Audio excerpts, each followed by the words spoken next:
আমার কার্সারটা যদি আপনারা দেখেন একটু বিশেষ গাণিতিক যুক্তিতে থাকবে টোটাল 15 নাম্বার, আপনারা দেখতে পাচ্ছেন 15 মার্কস। তো এখানে সিলেবাসের মধ্যে আপনারা দেখতে পাচ্ছেন এখানে বাস্তব সংখ্যা, লসাগু গসাগু, শতকরা, সরল ও যৌগিক মুনাফা, অনুপাত ও সমানুপাত, লাভ ক্ষতি, এগুলোতে মিলে হলো 3টা কোশ্চেন, মানে 3 মার্কস। এরপরে আমরা দেখতে পাচ্ছি বীজগাণিতিক সূত্রাবলী, বহুপদী উৎপাদক, সরল ও দ্বিপদী সমীকরণ, সরল ও দ্বিপদী অসমতা, সরল সহ সমীকরণ, এগুলো থাকবে 3 মার্ক, 3 নম্বর। এরপরে সূচক ও লগারিদম, সমান্তর গুণোত্তর অনুক্রম, এগুলোতে থাকবে 3 নম্বর। এরপরে আমরা জিওমেট্রিতে দেখতে পাচ্ছি যে রেখা, কোণ, ত্রিভুজ, চতুর্ভুজ সংক্রান্ত উপপাদ্য, পিথাগোরাসের উপপাদ্য, বৃত্ত সংক্রান্ত উপপাদ্য, অর্থাৎ আসলে রিলেশনশিপ। উপপাদ্য বলতে তার উপপাদ্য খুব আসবে না, কিন্তু উপপাদ্যের যে ডিক্লারেশন ওগুলোকে ইউজ করে আমাদের বিভিন্ন কোশ্চেন সলভ করতে হতে পারে, এবং তার যে বেসিক অ্যাজাম্পশন সেগুলোকে আমাদের ইউজ করতে হতে পারে। তো যাই হোক, তো এগুলোতে থাকবে 3 নম্বর। এরপরে সেট, বিন্যাস, সমাবেশ, পরিসংখ্যান, সম্ভাব্যতা, এগুলোতে থাকবে 3 নম্বর। তো আজকে আমাদের ক্লাসের বিষয়বস্তু হলো সংখ্যা তত্ত্ব। সংখ্যা, তো সংখ্যা তত্ত্ব দিয়ে আমরা সবাই ক্লাস শুরু করি, আমরা আজকেও শুরু করলাম, এখানে আমরা শুরু করলাম। আসলে সংখ্যা দিয়ে তো আমাদের গণিত শেখার হাতে খড়িটা হয়েছে, সংখ্যা দিয়ে আমাদের গণিত শেখার হাতে খড়ি, তো এই জন্য আমরা শুরু করলাম সংখ্যা তত্ত্ব দিয়ে। তো আমরা দেখতে পাচ্ছি এখানে শুরুতে যে আমাদের আজকে ক্লাসের সূচিতে যা আমরা রেখেছি সেটা হচ্ছে সংখ্যা তত্ত্বের মধ্যে যা যা আছে মোটামুটি আমরা এগুলোকে আরো ইলাবোরেট করব। স্বাভাবিক সংখ্যা, মৌলিক ও যৌগিক সংখ্যা, সাধারণ ভগ্নাংশ, দশমিক ভগ্নাংশ, আবার এটার ভিতরে আবার যত প্রকারভেদ আছে সবগুলোই থাকবে, মূলদ অমূলদ সংখ্যা।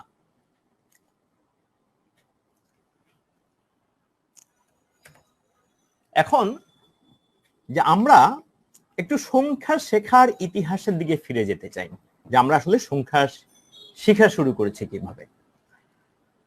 আমরা সংখ্যা শুরু করেছি স্বাভাবিক সংখ্যা দ্বারা, যেগুলোকে ইংলিশে বলা হয় ন্যাচারাল নাম্বার। ন্যাচারাল নাম্বারের মাধ্যমে আমাদের কিন্তু সংখ্যা শেখার হাতে খড়ি। স্কুলে থাকতে আমরা যেরকম অ আ ক খ, এ বি সি ডি বা আলিফ বা তা সা, এগুলোর পাশাপাশি যে আমরা যে সংখ্যা যখন শিখেছি আমরা 1 2 3 বা 1 2 3 এর মাধ্যমেই আমরা শেখা শুরু করেছি।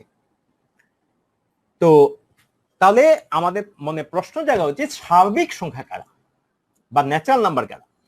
যে কোনো কিছু, একমাত্র মানুষ ছাড়া, কারণ মানুষের নামগুলো অভিভাবকরা দিয়ে দেন, পুরাটা বিকশিত হওয়ার আগে দিয়ে দেন, কিন্তু বাকি মোটামুটি সবকিছুর নাম সে কি জিনিস মোটামুটি তার নামের মধ্যেই এটা বেশিরভাগ সময় থাকে, বিশেষ করে জ্ঞানের জগতে এটা বেশি থাকে। তো স্বাভাবিক সংখ্যা মানে এই সংখ্যাগুলো স্বাভাবিক, আর ইংলিশে বলে ন্যাচারাল নাম্বার, মানে এগুলা স্বাভাবিক বা প্রাকৃতিক। তাহলে কেন স্বাভাবিক সংখ্যা বলা হয়? দেখেন শুরুতে যে আপনি হাতের আঙ্গুল গুনেছেন, আপনি গুনেছেন 1 2 3, আপনি কিন্তু 1.5টা আঙ্গুল বলেননি। বৃদ্ধাঙ্গুল অনেক মোটা কিন্তু বেটে, আবার কনিষ্ঠাঙ্গুল অনেক চিকন এবং ছোট, তো এটাকে কিন্তু আপনি অর্ধেক আঙ্গুল বলেননি বা 3/4 বলেননি, আপনি একটাই ধরেছেন। আপনি বলেছেন আপনার হাতে 5টা আঙ্গুল আছে, এখানে 5টা বলেছেন। তখন কিন্তু আপনি দশমিক, ওই যে 2.5, 5.5, 4.5, এই কনসেপ্টটা কিন্তু আপনার দাঁড়ায়নি। তাহলে আমরা যখন কোন একটা জিনিস গণনা করি, আমরা পশু গণনা করি, বা আমরা কোন যে কোনো জিনিস, বা কলম গণনা করি, পেন্সিল গণনা করি, বই গণনা করি, সবকিছু আমরা কিন্তু স্বাভাবিক সংখ্যার মাধ্যমেই গণনা করি, ন্যাচারাল নাম্বারের মাধ্যমে গণনা করি। তাহলে স্বাভাবিক সংখ্যা কারা? এরা হলো দৈনন্দিন জীবনে কোনো কিছু সংখ্যা গণনার কাজে ব্যবহৃত সংখ্যা। এর উদাহরণ হলো 1 2 3 4 5 6 7, এইভাবে একদম আমরা যতদূর যেতে পারি, সারা জীবন এটা গুনলেও শেষ করা যাবে না, অসীম পর্যন্ত বিস্তৃত। এদের আরেকটা নাম হলো ধনাত্মক পূর্ণ সংখ্যা। যদিও আমরা এখনো ধনাত্মক কথাটাকে ইন্ট্রোডিউস করিনি, কিন্তু আমাদের মোটামুটি আমাদের প্রিভিয়াস ব্যাকগ্রাউন্ড থেকে আমি আশা করছি যে এটা আপনারা বুঝেন, আমি জাস্ট রিলেট করে দিচ্ছি। এদেরকে দিয়ে কিন্তু আমরা প্রথমে যোগ বিয়োগ গুণ ভাগ শিখেছি। তাহলে স্বাভাবিক সংখ্যার বিষয়টা আমরা জানলাম। স্বাভাবিক সংখ্যা হলো আসলে ধনাত্মক পূর্ণ সংখ্যা, অর্থাৎ 1 2 3 4 5 6 7 ইত্যাদি ইত্যাদি। এরপরে আমরা এই যে যোগ বিয়োগ গুণ ভাগ শুরু করলাম, এখান থেকে কিন্তু আমাদের নতুন জিনিস আমাদের চোখে পড়লো, আমাদের শিখা শুরু হলো। ভাগ শিখতে গিয়ে, আমরা যখন যোগ শিখলাম, গুণ শিখলাম, যখন ভাগ শিখতে গিয়েছি, তখন আমাদের একটা জিনিস আমাদের নজরে পড়লো যে কোন একটা সংখ্যা কি 2 দ্বারা বিভাজ্য নাকি বিভাজ্য না। এটার উপর নির্ভর করে, এর উত্তরের উপর নির্ভর করে কিন্তু সংখ্যা আবার 2টা ভাগে ভাগ হয়ে গেছে। হ্যাঁ, ওয়ালাইকুম আসসালাম, আপনারা আমাকে সালাম দিয়েছেন, আমি আসলে আগে উত্তর দেওয়া উচিত ছিল, মনে মনে নিয়েছি অবশ্য। হ্যাঁ, তো আমি পড়ার দিকে আসি। হ্যাঁ, তো এই যে প্রথম ভাগ শিখতে গিয়ে আমাদের মনে যে প্রশ্ন লাগলো, একটা সংখ্যা কি 2 দ্বারা নিঃশেষে বিভাজ্য নাকি বিভাজ্য না। হ্যাঁ, এটার উত্তর আমরা 2 রকম পেয়েছি। উত্তর যদি হয় না, দুই কিন্তু জোড়া মিলায়, পেয়ার একটা পেয়ার মানে আমরা বলি 2টা, তাহলে 2 দ্বারা বিভাজ্য না মানে এখানে জোড়া মিলানো যাচ্ছে না, যার জন্য আমরা বলি এটাকে বিজোড় সংখ্যা বা অড নাম্বার। অড এর একটা অর্থ কিন্তু দেখা পাও, ওই যে জোড়া মিলে না, মিললো না, এই জন্য অড। তো এরা কারা? 1, 3, 5, 7, 9 ইত্যাদি। আর উত্তর যদি হয় হ্যাঁ, কোন প্রশ্নের উত্তর? যে সংখ্যাটা কি 2 দ্বারা বিভাজ্য? তো উত্তর যদি হয় হ্যাঁ, আমরা এটাকে বলি এটা জোড় সংখ্যা বা ইভেন নাম্বার। জোড় সংখ্যা বা ইভেন নাম্বার, এটা হলো আমরা চিনি সবাই এদেরকে, যে 2, 4, 6, 8, 10। এখন এরপরে একটা প্রশ্ন জাগলো, খুবই গুরুত্বপূর্ণ প্রশ্ন। এখান থেকে কিন্তু আমাদের বিসিএস এর সবচেয়ে মানে খুব গুরুত্বপূর্ণ একটা টপিক শুরু সংখ্যা তত্ত্বের। সেটা হচ্ছে যে কোন একটা সংখ্যা মোট কয়টা পূর্ণ সংখ্যা দ্বারা বিভাজ্য, অর্থাৎ কয়টা স্বাভাবিক সংখ্যা দ্বারা বিভাজ্য। তো এটার উত্তর আমরা আবার 3 রকমের উত্তর পেয়েছি। না, আসলে 3 রকম না, এখানে লিখতে আমার ভুল হয়ে গেছে, এটা আসলে মোট 4 রকম। সবাই হয়তো 3 রকম বলবে, কিন্তু আমরা বলবো 4 রকম। আমরা এই যে টোটালি কনসেপ্টটা ক্লিয়ার করলাম। তো এটা আপনারা একটু কারেকশন করে নেবেন, এখানে 3 হবে না, আসলে এটা 4 হবে। তো আমি এখনই ঠিক করে দিচ্ছি, এটা আমার এখানে হবে একটা, এটা 4 রকম উত্তর আমরা পেয়েছি, এটা হবে 4। তো এটা 4 রকম উত্তর আমরা পেয়েছি। তো এই 4 রকম উত্তর কি কি? একটা হলো যে একটা সংখ্যা শুধু একটা সংখ্যা দ্বারা বিভাজ্য, এর বেশি না, একটা পূর্ণ সংখ্যা দ্বারা বিভাজ্য, এর বেশি না, কমও না, এরকম আসলে একটাই সংখ্যা আছে, সেটা হলো 1, এক দ্বারা, এক ছাড়া আর কোনো পূর্ণ সংখ্যা দ্বারা বিভাজ্য না। তাহলে এর নাম আমরা দিতে পারি একক সংখ্যা। যদি আমাদের দেশের পাঠ্যপুস্তকে, পাঠ্যসূচিতে তার নাম দেওয়া হয় না, কিন্তু ইংলিশে ইউনিট নাম্বার নামে একটা কথা প্রচলিত থাকে, এবং এটার আরো বিকল্প অন্যান্য নাম আছে যেটা আমরা ধীরে ধীরে জানবো। তাহলে এককে আমরা দেখলাম শুধুমাত্র একটা পূর্ণ সংখ্যা দ্বারা বিভাজ্য।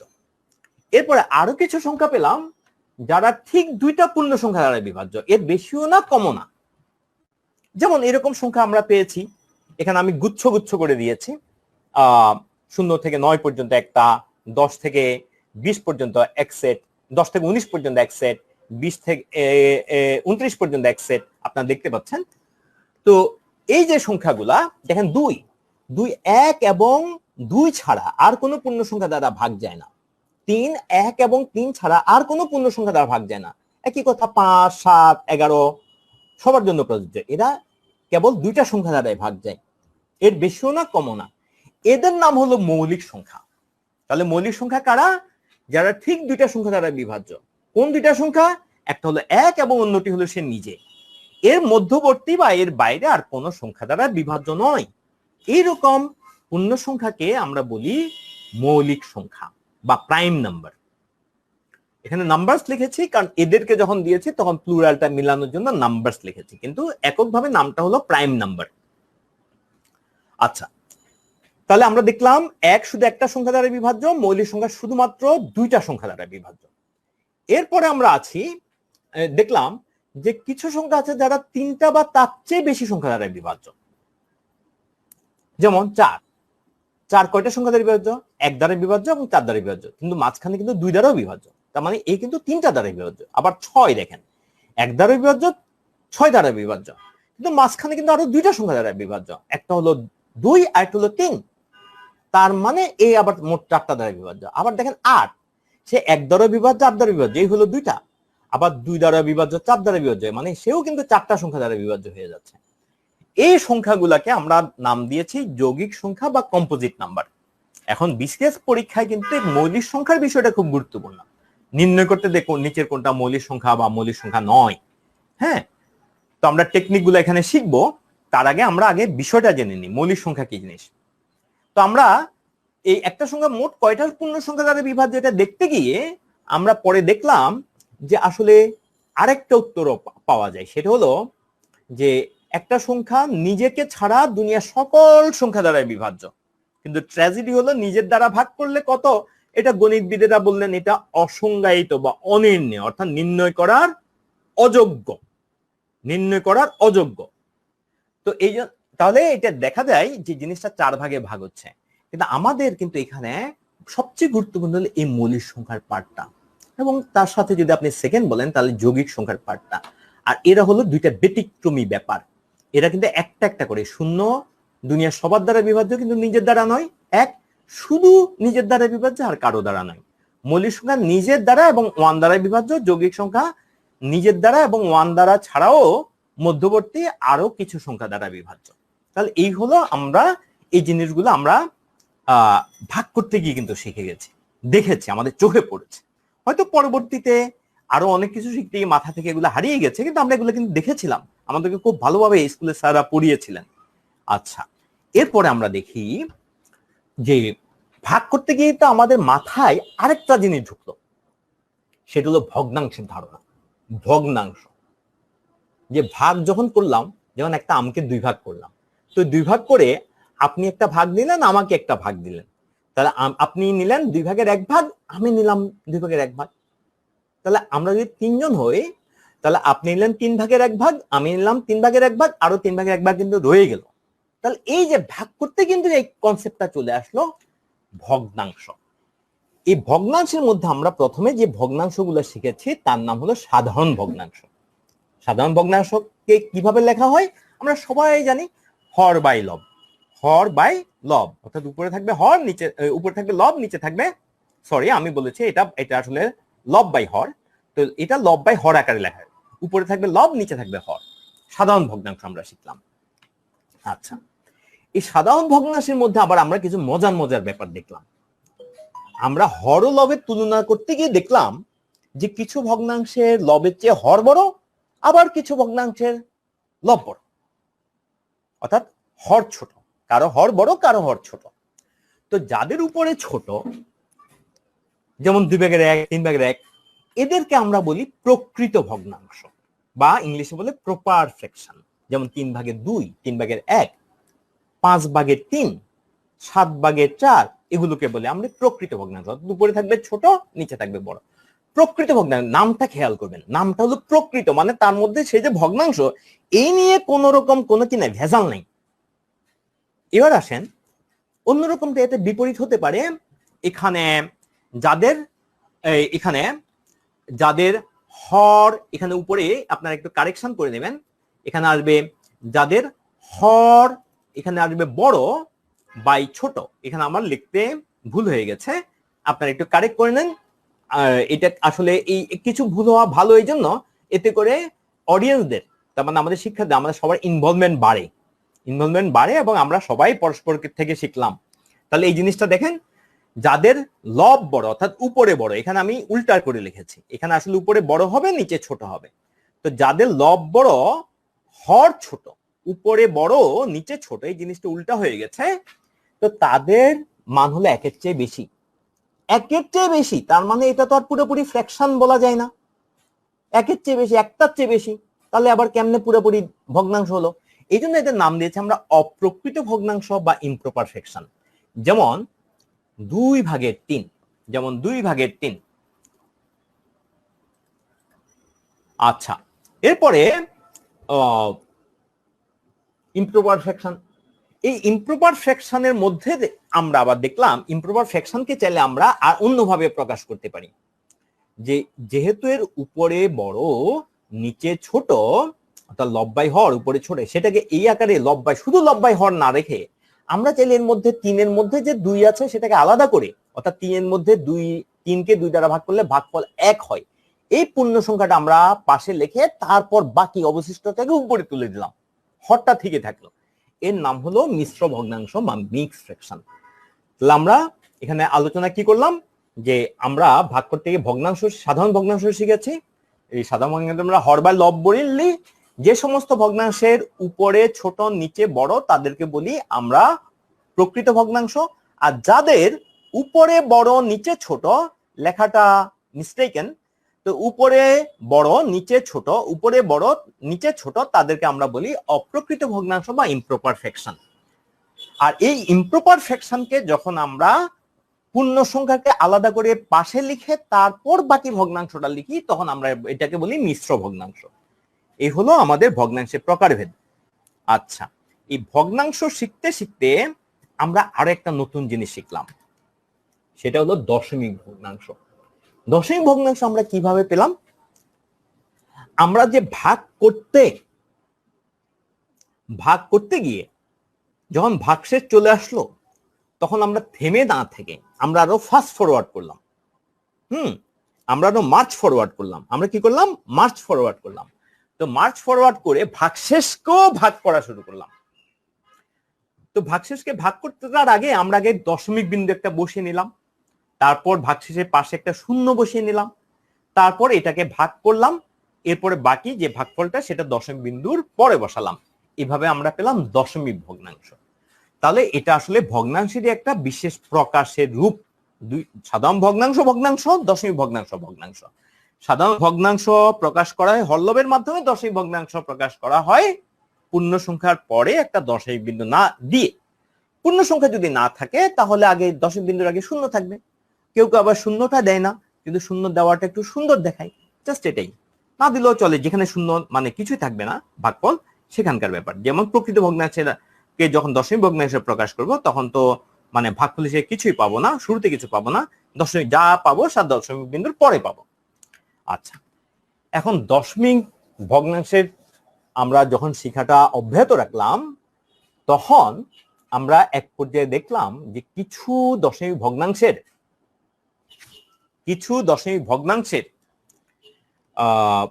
স্ক্রিন কি শোনা যায়? আচ্ছা, কিছু দশমিক ভগ্নাংশের আমি একটু দেখে নিচ্ছি সবকিছু ঠিকঠাক আছে কিনা।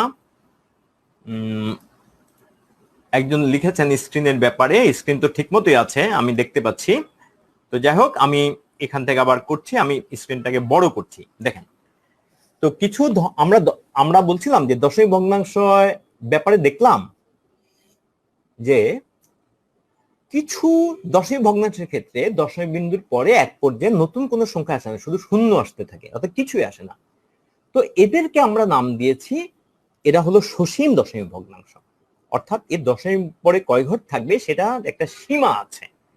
তো যাদের সীমা আছে, যারা এক পর্যায়ে দশমিক বিন্দুর পরে শেষ হয়ে যায়, তাদেরকে আমরা বলি, নাম দিয়েছি সসীম দশমিক ভগ্নাংশ।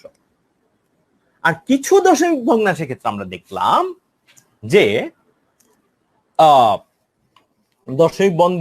দশমিক বিন্দুর পরে নতুন নতুন সংখ্যা বা একই সংখ্যাগুলো বারবার আসতেই থাকে। এখানে কিন্তু দেখেন আমি দুইটা পয়েন্ট বলেছি, একটা হলো নতুন নতুন সংখ্যা, আবার বলেছে একই সংখ্যা বারবার। তো দেখেন এই সংখ্যাটার ক্ষেত্রে আমার যেখানে কার্সর দেখা যাচ্ছে, এই সংখ্যাটার ক্ষেত্রে আমরা দেখেছি আমরা দেখছি যে 1.414141, অর্থাৎ এইভাবে ডট ডট দেওয়া আছে, মানে এটা চলতেই থাকবে। তার মানে এখানে কিন্তু নতুন সংখ্যা আসছে না, একই সংখ্যা বারবার আসছে।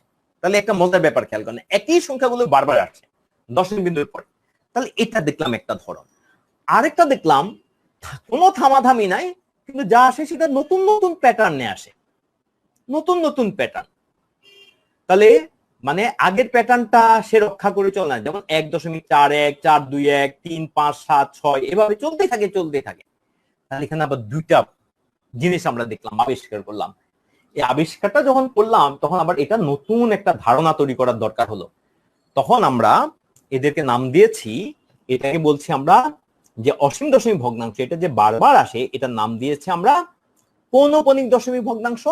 আর এটার আমরা নাম দিয়েছি, এটা অসীম দশমিক ভগ্নাংশ। অসীম দশমিক ভগ্নাংশ তো ঠিকই আছে, কিন্তু এর একটা নতুন নাম আসবে, সেটাই আমরা এখন আলোচনা করব। এই যে দেখেন, এই পয়েন্টের উপর নির্ভর করে সংখ্যার কিন্তু একটা নতুন নাম দাঁড়িয়ে যাবে, নতুন নাম দাঁড়িয়ে যাবে, যে যাদেরকে আমরা একদম লিখে শেষ করতে পারি না, দশমিকে লিখে শেষ করতে পারে না। এটা যেরকম একটা জটিলতা, আর একটা নতুন জটিলতাও তৈরি হবে, আপনারা দেখবেন এবং দেখেছেনও। তাহলে আমরা পরের স্লাইডে গেলাম। এখান থেকে যে দেখলাম যে কোনো থামাথামি নাই, কিন্তু প্যাটার্নটা নতুন নতুন নতুন ভাবে আসছে। এর উপর ধারণা, এর উপর বেস করে আমাদের কিন্তু এখন সংখ্যাকে আমরা আবার নতুন ভাবে দুইটা ভাগ করে ফেললাম। টোটাল সংখ্যাকে, টোটাল কোন সংখ্যাকে, বাস্তব সংখ্যাকে দুই ভাগে ভাগ করে ফেললাম। যে অসীম ভগ্নাংশের বেলায় যদি, যেখানে আমরা দেখলাম যে 1.41414141 এভাবে আসতেই থাকে, তখন আমরা একে বলি পৌনঃপুনিক দশমিক ভগ্নাংশ, ইংলিশে বলে রেকারিং ফ্র্যাকশন বা repeating decimal fraction. Recurring decimal fraction আর রিপিটিং ডেসিমাল, অর্থাৎ আপনার রিকার, অকার থেকে শব্দটা তৈরি হয়েছে, অকার থেকে রিকার, অকার মানে ঘটা, রিকার মানে বারবার ঘটা, রেকারিং ডেসিমাল, ডেসিমাল মানে ফ্র্যাকশন মানে ভগ্নাংশ, আর রিপিট মানে এটা। আর বাংলায় পুনঃপুন থেকে তৈরি হয়েছে পৌনঃপুনিক, পৌনঃপুনিক দশমিক ভগ্নাংশ। তাহলে এরা কিন্তু, তাহলে আমরা দশমিক ভগ্নাংশের ক্ষেত্রে এখনো দুইটা জিনিস আমরা পেলাম, একটা সসীম, অসীম। অসীমের মধ্যে আবার দুইটা ধরন পাচ্ছি, একটা হলো পৌনঃপুনিক, আরেকটা কিন্তু আমরা পরটা দেখলাম এটা পৌনঃপুনিক না। পৌনঃপুনিকের আরেকটা হলো আবৃত দশমিক ভগ্নাংশ। এবার আসেন,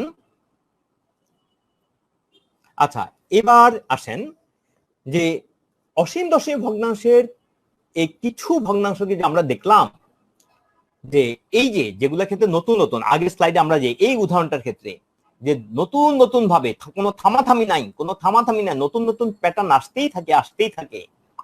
হ্যাঁ, এটার একটা নাম তৈরি হয়েছে, এটার একটা নাম আমরা দিয়ে দেব এখনই।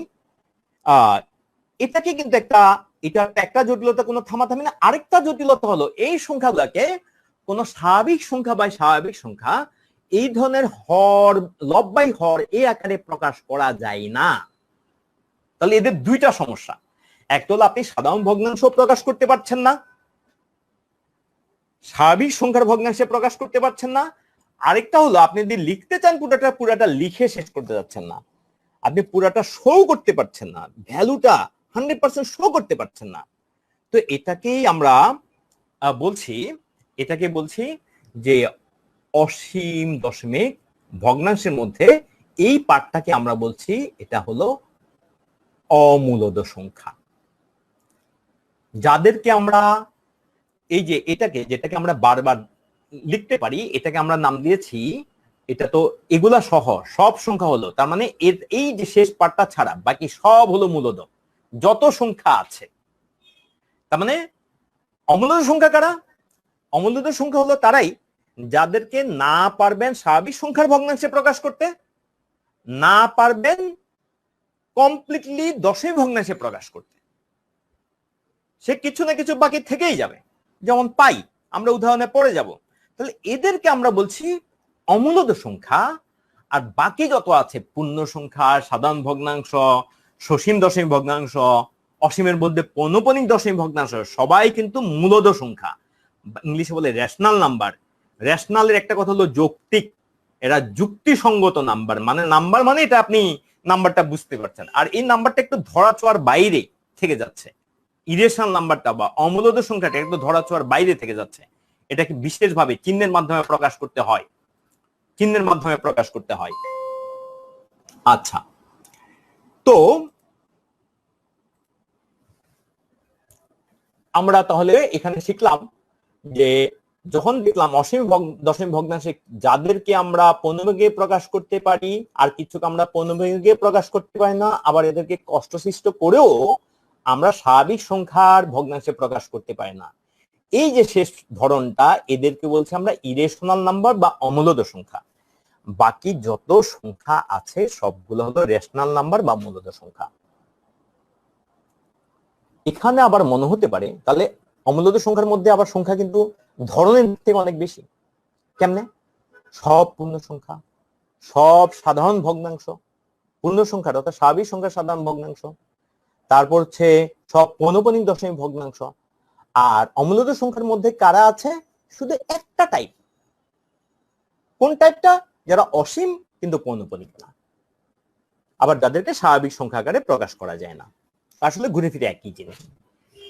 আচ্ছা, কিন্তু মজার ব্যাপার হলো দুনিয়াতে মূলদ সংখ্যার চেয়ে কিন্তু অমূলদ সংখ্যা বেশি।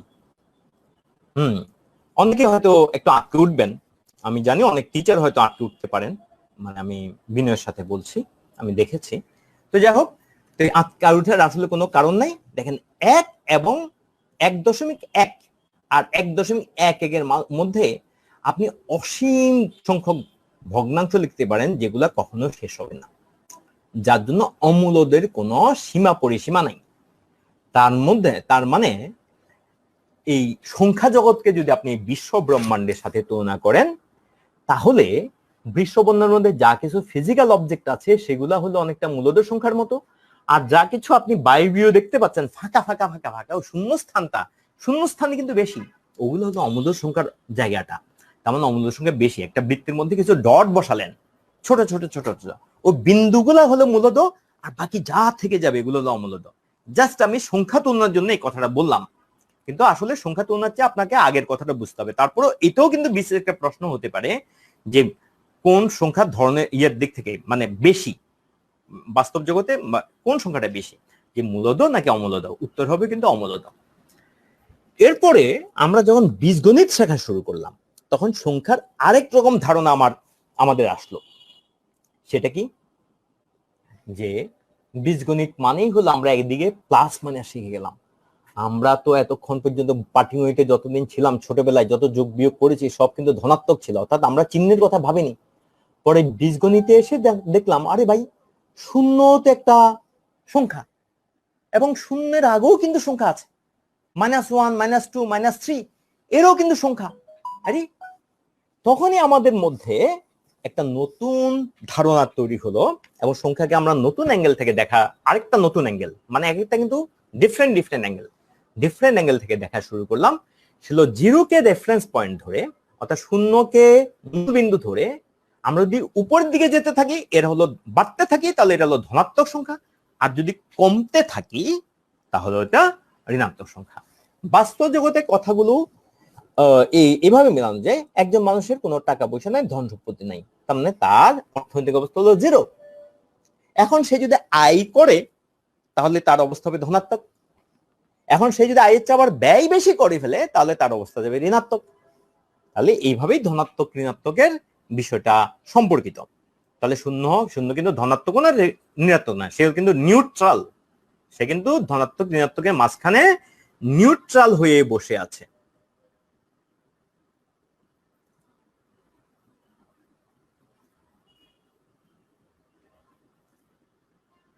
এখানে আমরা আসলে কোনো বোর্ড দেখাচ্ছি না, আমরা পাওয়ার পয়েন্ট স্লাইড থেকে দেখছি, এবং এই জিনিসগুলো যদি বোর্ডে দেখানো হতো আপনাকে আসলে এই জিনিসগুলো এত ক্লিয়ারলি বোঝা যেত না। মানে বোর্ডে নিলে আমি অনেক কম পড়াতে পারতাম। এই জিনিসগুলো আপনারা মাঝে মাঝে স্ক্রিনশটও নেন, বারবার দেখবেন, তাহলে আপনাদের অনেক বেশি ক্লিয়ার হবে। তাহলে আমরা পরেরটা যাই। এই জিনিসগুলো আপনাকে বোর্ডে এত কিছু বোঝানো সম্ভব না, এই জন্য আপনার স্ক্রিনটা তো আপনার সামনে আছে, আপনি স্ক্রিনটা দেখেন এবং সেই সাথে আমার কথাটা শুনেন, তাহলে আপনি ভালো করে বুঝবেন। তাহলে আমরা গেলাম। তাহলে আমরা এতক্ষণ পর্যন্ত যত সংখ্যার কথা জানলাম, আমরা একদম শুরু করেছি আমরা বাস্তব সংখ্যা দিয়ে, বাস্তব সংখ্যা থেকে আমরা এরপরে ভাগের ধারণা থেকে ভগ্নাংশে এসেছি, দশমিক ভগ্নাংশে এসেছি, দশমিক ভগ্নাংশের মধ্যে আমরা সসীম অসীমে গেছি, অসীমের মধ্যে পৌনঃপুনিক গেছি, পৌনঃপুনিকের বাইরে একটা পার্টকে আমরা বলছি অমূলদ, এটাকে কোনো সাধারণ ভগ্নাংশে প্রকাশ করা যায় না, স্বাভাবিক সংখ্যার সাধারণ ভগ্নাংশে প্রকাশ করা যায় না। তো এই যে যত সংখ্যা আছে তাদেরকে আমরা বলি বাস্তব সংখ্যা, অর্থাৎ বাস্তব জগতের হিসাব নিকাশে, বাস্তব জগতের বাস্তব জিনিসের হিসাব নিকাশে হ্যাঁ এই সংখ্যাগুলো ব্যবহার করা হয়। তাহলে বাস্তব সংখ্যার মধ্যে কারা কারা আছে? সব মূলদ সংখ্যা আছে, মূলদ পার্টটা, এবং সব অমূলদ সংখ্যা আছে। মূলদ পার্টের মধ্যে মূলদ সংখ্যা কিন্তু অমূলদ সংখ্যা চেয়ে একবার হিন্ট দিয়েছিলাম, সংখ্যাই কম, কিন্তু সংখ্যাই কম। এটা কেন কম এটা আপনি চিন্তা করলে, একটা উদাহরণ দিয়েছি আমি, যে 1.1 এবং 1.11 এর মধ্যে অসংখ্য অমূলদ সংখ্যা লেখা যায়। হ্যাঁ, তো যাই হোক, তো ওই অমূলদ সংখ্যা এবং মূলদ সংখ্যা এই টোটাল জগৎটা মিলে হলো বাস্তব সংখ্যা। বাস্তব সংখ্যা, তাহলে বাস্তব সংখ্যার মধ্যে আছে মূলদ সংখ্যা, অমূলদ সংখ্যা। মূলদ সংখ্যার মধ্যে আছে স্বাভাবিক সংখ্যার সাধারণ ভগ্নাংশ, অর্থাৎ স্বাভাবিক সংখ্যার সাধারণ ভগ্নাংশ, সসীম দশমিক ভগ্নাংশ, পৌনঃপুনিক বা আবৃত্ত দশমিক ভগ্নাংশ। আচ্ছা, তাহলে এটার ইংলিশ হলো রিয়েল নাম্বারস। আমরা এখানে তাদেরকে যেহেতু বলেছি, এতক্ষণ আমরা যেসব সংখ্যার যত সংখ্যার কথা আলোচনা করলাম, যেহেতু জিনিসটা প্লুরাল এই জন্য নাম্বারস লিখেছি। আচ্ছা, এরপরে আসি আমরা এক নজরে সংখ্যার যেই শাখা প্রশাখা। দেখেন এখানে আমরা যা আলোচনা করেছি সবগুলাই আছে কিনা। আমরা বলছি বাস্তব সংখ্যার মধ্যে দুইটা পার্ট আছে, মূলদ সংখ্যা, অমূলদ সংখ্যা। অমূলদ সংখ্যা কারা? অনাবৃত দশমিক, যাদেরকে আপনি না পারবেন পুরাটা দশমিক ভগ্নাংশে লিখতে, পুরোপুরি প্রকাশ করতে, আবার না পারবেন আপনি সাধারণ ভগ্নাংশে, স্বাভাবিক সংখ্যা সাধারণ ভগ্নাংশে প্রকাশ করতে। মূলদ সংখ্যার মধ্যে কারা কারা আছে? পূর্ণ সংখ্যা এবং ভগ্নাংশ। পূর্ণ সংখ্যার মধ্যে কারা আছে? ধনাত্মক, ঋণাত্মক এবং ধনাত্মক, ঋণাত্মক এবং মাঝামাঝি আছে শূন্য। এই ধনাত্মক যে পূর্ণ সংখ্যাগুলো, এদেরকে বলা হয় ন্যাচারাল নাম্বার। এই ন্যাচারাল নাম্বারকে সারা দুনিয়াতে এটা নিয়ে একটু জিরো ন্যাচারাল নাম্বার মধ্যে বা স্বাভাবিক সংখ্যার মধ্যে ধরা হবে কি হবে না, এটা নিয়ে বিভিন্ন দেশের যে কারিকুলাম সেটা বিভিন্ন রকম নীতি অবলম্বন করেছে। কেউ ন্যাচারাল নাম্বার মধ্যে ধরেছে, কেউ ধরেনি। তা আমার দেশের টেক্সট বুকে এটা শূন্যকে স্বাভাবিক সংখ্যার মধ্যে ধরেনি, এই জন্য আমরা ওই নীতিটাই ফলো করব আমরা আমাদের নীতিতে, এবং এটাই বেশি প্রচলিত। তাহলে পূর্ণ সংখ্যা ধনাত্মক, ঋণাত্মক এবং মাঝামাঝি থাকবে শূন্য। আচ্ছা, এর মধ্যে ধনাত্মক সংখ্যার ক্ষেত্রে আমরা দেখেছি যে একটা কনসেপ্ট দাঁড় করিয়েছি, সেটা হচ্ছে মৌলিক সংখ্যা, আবার যৌগিক সংখ্যা, আবার এক। এর বাইরে কিন্তু আবার এই যে শূন্যটা রয়ে গেল, শূন্যটা কিন্তু এর বাইরে, এটাকে ধনাত্মক থেকে বের করেছি, তো এই জন্য শাখাটা এরকম। আর ভগ্নাংশের মধ্যে এই একটা হলো সাধারণ ভগ্নাংশ, এগুলো দশমিক ভগ্নাংশ। সাধারণ ভগ্নাংশের মধ্যে প্রকৃত, অপ্রকৃত, আবার অপ্রকৃতকে চাইলে মিশ্র ভগ্নাংশে প্রকাশ করতে পারি, সেটা আমরা দেখেছি। এরপরে দশমিক ভগ্নাংশে একটা সসীম, একটা আবৃত্ত। এই আবৃত্তটা কিন্তু অসীম, এই অসীমের মধ্যে যেটা রয়ে গেল সেটাই হলো অমূলদ সংখ্যায় চলে গেছে, তার মানে এটাও কিন্তু দশমিক ভগ্নাংশ। তাহলে আমরা গেলাম। এখন আমাদের মনে হবে এই বাস্তব সংখ্যা মনে হয় সংখ্যার শেষ। আমাদের জেনে রাখা ভালো, আসলে বাস্তব সংখ্যার শেষ না। বৈজ্ঞানিক হিসাব নিকাশে আরেক ধরনের সংখ্যা ব্যবহৃত হয়, একটু আমরা হিন্ট দিয়ে রাখছি, তার নাম হলো ইমাজিনারি নাম্বারস, হ্যাঁ, বা কাল্পনিক সংখ্যা। এবং বাস্তব সংখ্যা, কাল্পনিক সংখ্যা মিলে যে সংখ্যা, তাদের বলে আমরা কমপ্লেক্স নাম্বার। কিন্তু মজার ব্যাপার হলো, গণিতবিদদের চোখে, ম্যাথমেটিশিয়ান এবং ফিজিসিস্ট এদের চোখে সব সংখ্যাই কিন্তু কি, গণিতবিদদের চোখে সব সংখ্যা কিন্তু জটিল সংখ্যা। এটা একটা বাস্তব পার্ট আছে, একটা কাল্পনিক পার্ট আছে। ঘাবড়ানোর কিছু নাই। আমাদের বিসিএস, জব রিক্রুটমেন্ট টেস্ট এবং দুনিয়ার প্রায় সব অ্যাপটিটিউড টেস্ট, এগুলোর জগতে আমরা মূলত বাস্তব সংখ্যা বা রিয়েল নাম্বার ঘিরেই কাজ করি। তার মানে আপাতত আমাদের এই কি বলে হায়ার স্টাডির জন্য যে টেস্ট আছে, বা আমাদের বিসিএস বা জব রিক্রুটমেন্ট টেস্ট, এটার জন্য আমরা বাস্তব সংখ্যার উপরেই জোর দেব, আর কিছু না। হ্যাঁ, আমরা কাল্পনিক বা জটিল সংখ্যার দিকে যাব না।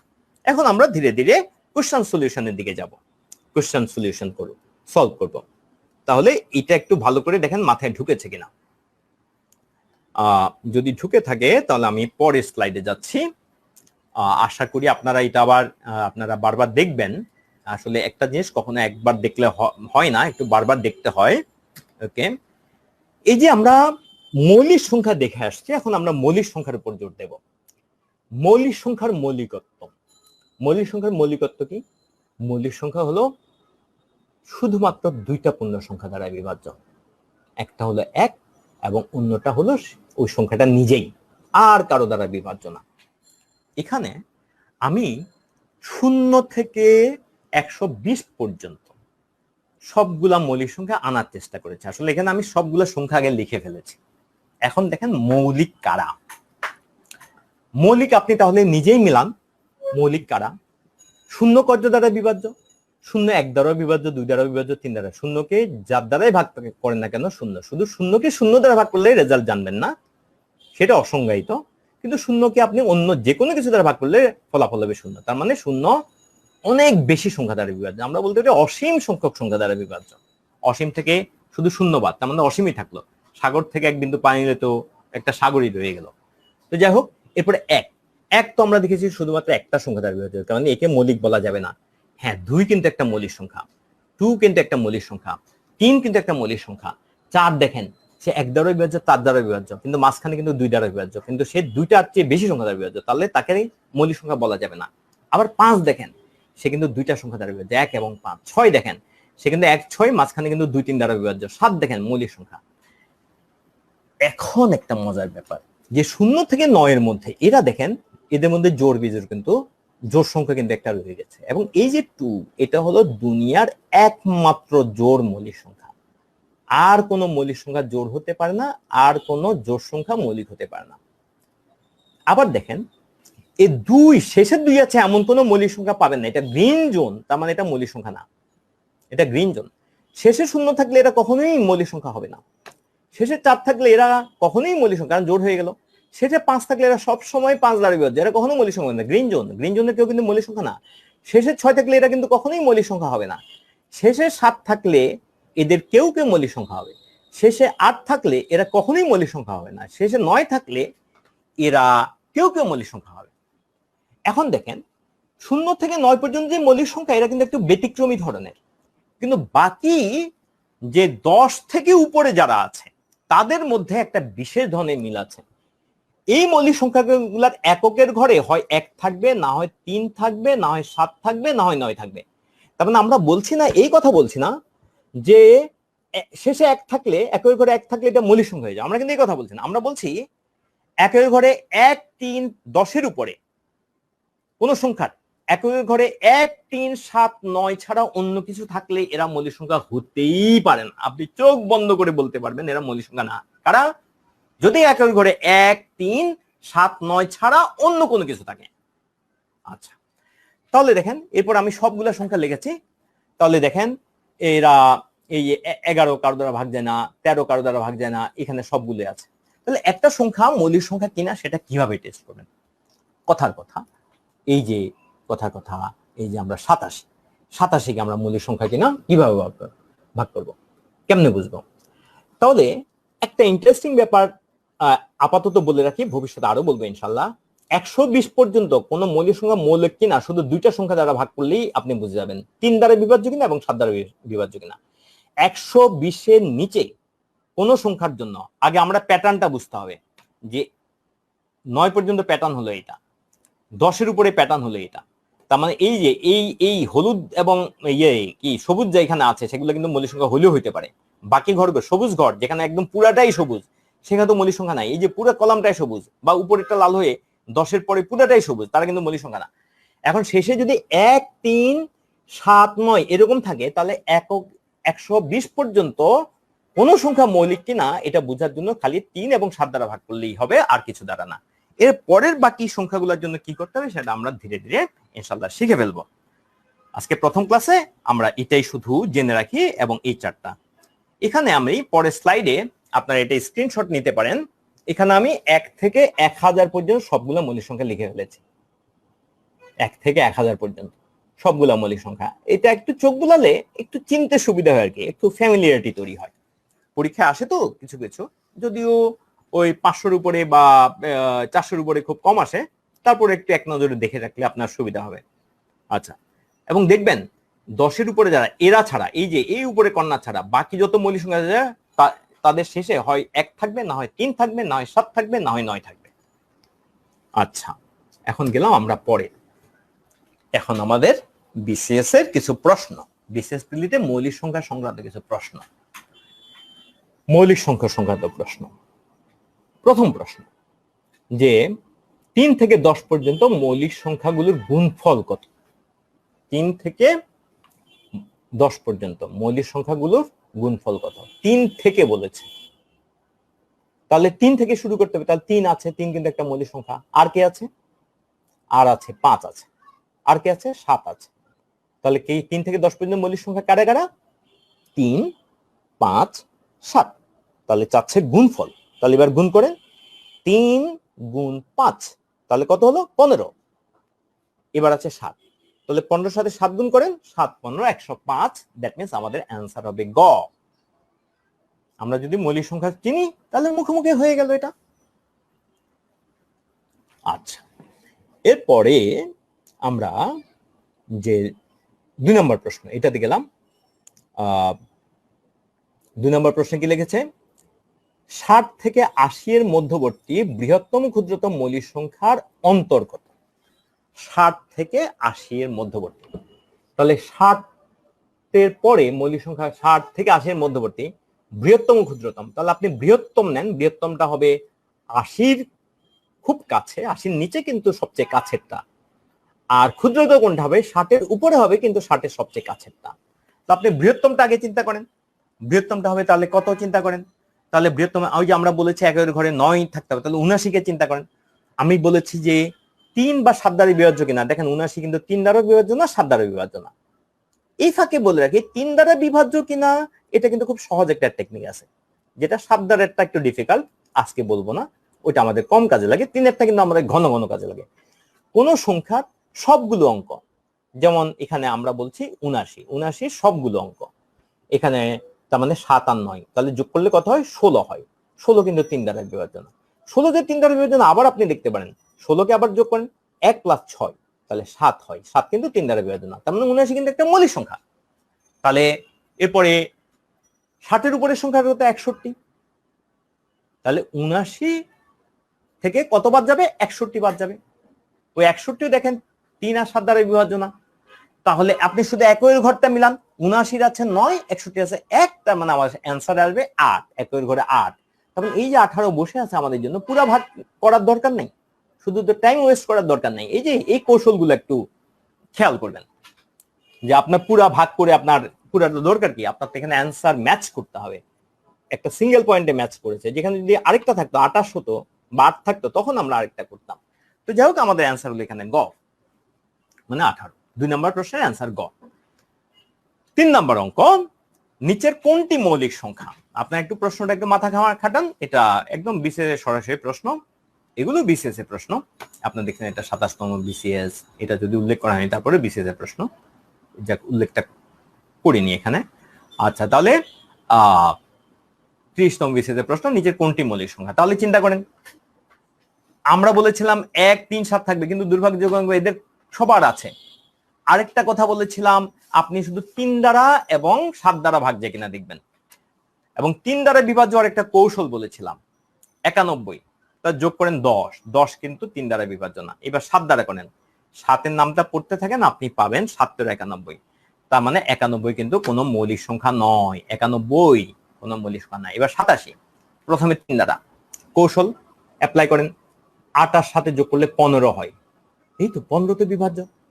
আসলে 3 29 কিন্তু 87, অর্থাৎ 87কে 3 দ্বারা ভাগ করলে 29 হবে। এটা মাথায় রেখে না, আরেকদিন 29 হিসাব করতে গেলে এটা লাগতে পারে। তাহলে এটা, আর এটা তো দেখা যাচ্ছে এটা 3 দ্বারা বিভাজ্য, তাছাড়া যোগ করলে 9 হয়। সুতরাং আমাদের একমাত্র অ্যান্সার হলো এখানে 59, 59, অর্থাৎ অ্যান্সার হবে ঘ।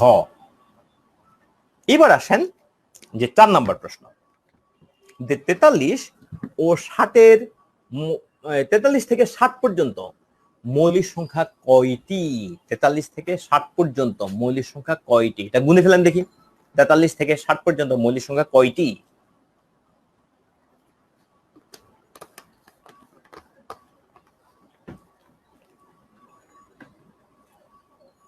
গুনে ফেলেন, কার কার গুণা হয়েছে? তাহলে 43 থাকবে, 43 থাকবে তো থাকবে। এরপরে কত থাকবে? 45 তো থাকবে না, 45 পাতলার সংখ্যা। এবারে 47 থাকবে, এই হলো দুইটা। 49 থাকবে না, তাহলে কেন? 49 কিন্তু 7 দ্বারা বিভাজ্য। এরপরে ঘরে যান, আমরা শুধু 1, 3, 7, 9 ওলাগুলা নেব। 51 থাকবে না, কারণ 3 দ্বারা বিভাজ্য, 3 7 51। এরপরে আছে কি আছে? 57, 3 19 কিন্তু 57 থাকবে না। তাহলে এরপরে 49 পেলাম, তাহলে তাহলে কত পেলাম? তাহলে আমরা পেলাম 43, 47। এরপরে কত পেলাম? 51 কত পেলাম? 51 পাইনি, তারপর 57 পাইনি, তারপরে আর কত পেলাম? 49 পেলাম। তাহলে কয়টা? তিনটা পেলাম। তাহলে আমাদের অ্যান্সার হবে 3। এই যে আমাদের এই স্লাইড থেকে দেখে নেন, এই যে আছে কারা আমাদের, এই যে 43 একটা, দুইটা, 53 আছে, 4টা পেলাম আসলে। 53 কথাটা বলতে শেষের দিকে ভুল হয়ে গেছে। তাহলে এই 43, 47, 53, কত 59। তাহলে মোট এখানে কয়টা সংখ্যা আছে? 43 থেকে 60 পর্যন্ত বলেছে। তাহলে আমরা পরিষ্কার দেখতে পাচ্ছি এখানে 4টা মৌলিক সংখ্যা আছে। এখানে কিন্তু পাশে আরেকটা জিনিস লেখা আছে যে 1 থেকে 0 থেকে 9 পর্যন্ত মৌলিক সংখ্যা কয়টা, 10 থেকে 19 পর্যন্ত কয়টা, এটাও আপনারা একটু ভালো করে দেখে নেবেন। মানে ভিডিওটা স্টপ করে যখন আবার দেখবেন এটা দেখে নেবেন। তাহলে আমাদের অ্যান্সার হবে 4।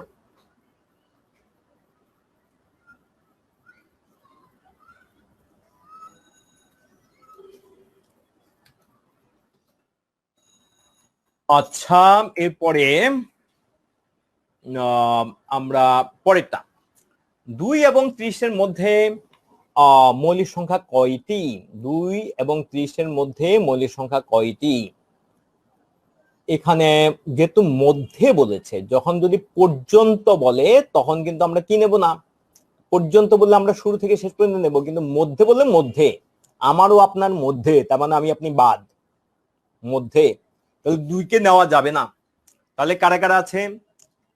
2 কে নেওয়া কেন গেল না? 2 মৌলিক সংখ্যা, কিন্তু কেন নেওয়া গেল না? কারণ মধ্যে বলেছে।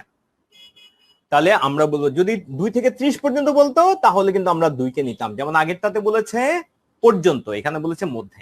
এই পার্থক্যটা খেয়াল করবেন। তাহলে আমরা 3 নিলাম, 5 নিলাম, 7 নিলাম, 11, 13, 17, 19, এরপরে কি আছে 23, 29। তাহলে মোট কয়টি দাঁড়ালো? মোট কয়টি দাঁড়ালো? 9টি। মোট সংখ্যা দাঁড়ালো 9টি। যদি বলতো 2 থেকে 30 পর্যন্ত তাহলে 2 সহ চলে আসতো 30, কত একটা বাড়তো, তার মানে 10টি।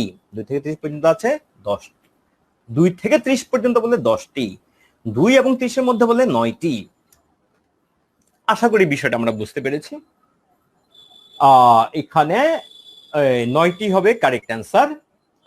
মঞ্জুর হোসেন লিখেছেন 9টি, কেউ কেউ লিখেছেন 10টি। আসলে এখানে পর্যন্ত এবং মধ্যে এই বিষয়টা ভালো করে খেয়াল করতে হবে। পর্যন্ত একটা জিনিস, মধ্যে আরেকটা জিনিস। মধ্যে, আচ্ছা, বিটুইন, বিটুইন বললে মধ্যে বোঝায়, আর যদি পর্যন্ত ফ্রম টু দিলে একদম শুরু থেকে শেষ পর্যন্ত বোঝায়। তাহলে একটু ভাষার একটু পার্থক্যটা খেয়াল করতে হবে। এরপর আসেন মূলদ অমূলদ সংখ্যা, আবার একটু আমরা দেখে নিই। আমরা বলেছি মূলদ কারা? মূলদ হলো ওই সকল সংখ্যা যাদেরকে আমরা স্বাভাবিক সংখ্যা বা স্বাভাবিক সংখ্যা আকারে প্রকাশ করতে পারবো। স্বাভাবিক সংখ্যা বা স্বাভাবিক সংখ্যা আকারে প্রকাশ করতে পারবো। একজন লিখেছেন যে 7 দ্বারা বিভাজ্যতার শর্টকাট যদি বলতেন। অবশ্যই দেওয়া হবে, অবশ্যই দেওয়া হবে, কিন্তু ভাইয়া এক ক্লাসে তো আমরা সবকিছু আলোচনা করতে পারবো না। তো যার কারণে আজকে আমরা আজকের টপিকে থাকতে চাই। আজকে আমাদের সংখ্যা সম্পর্কে ধারণাটা দরকার, বিভাজ্যতার ধারণা আমাদের আসবে, এটার জন্যই মার্চ ফরওয়ার্ড অবশ্যই আমাদের জন্য ক্লাস রাখবে। আচ্ছা, তো আমরা আবার আগের কথা ফিরে যাই। মূলদ অমূলদ সংখ্যার জন্য কারা, এটা আমরা মনে করিনি, আমরা আগে আলোচনা করেছি। যে সকল সংখ্যাকে আমরা স্বাভাবিক সংখ্যা বা স্বাভাবিক সংখ্যা আকারে সাজাতে পারবো তাদেরকে আমরা বলছি মূলদ সংখ্যা। এর মধ্যে যেমন পূর্ণ সংখ্যাকে আমরা এই আকারে সাজাতে পারি, যেমন 3 সমান আমরা দেখতে পাই 6/2 বা 12/4। সসীম দশমিক ভগ্নাংশ, এটাকে যেমন 2.83 কে আমরা লিখতে পারি 283 ডিভাইড বাই 100, 283/100 বা 100/283। তাহলে এটাও আমরা স্বাভাবিক সংখ্যা বা স্বাভাবিক সংখ্যায় প্রকাশ করতে পারি।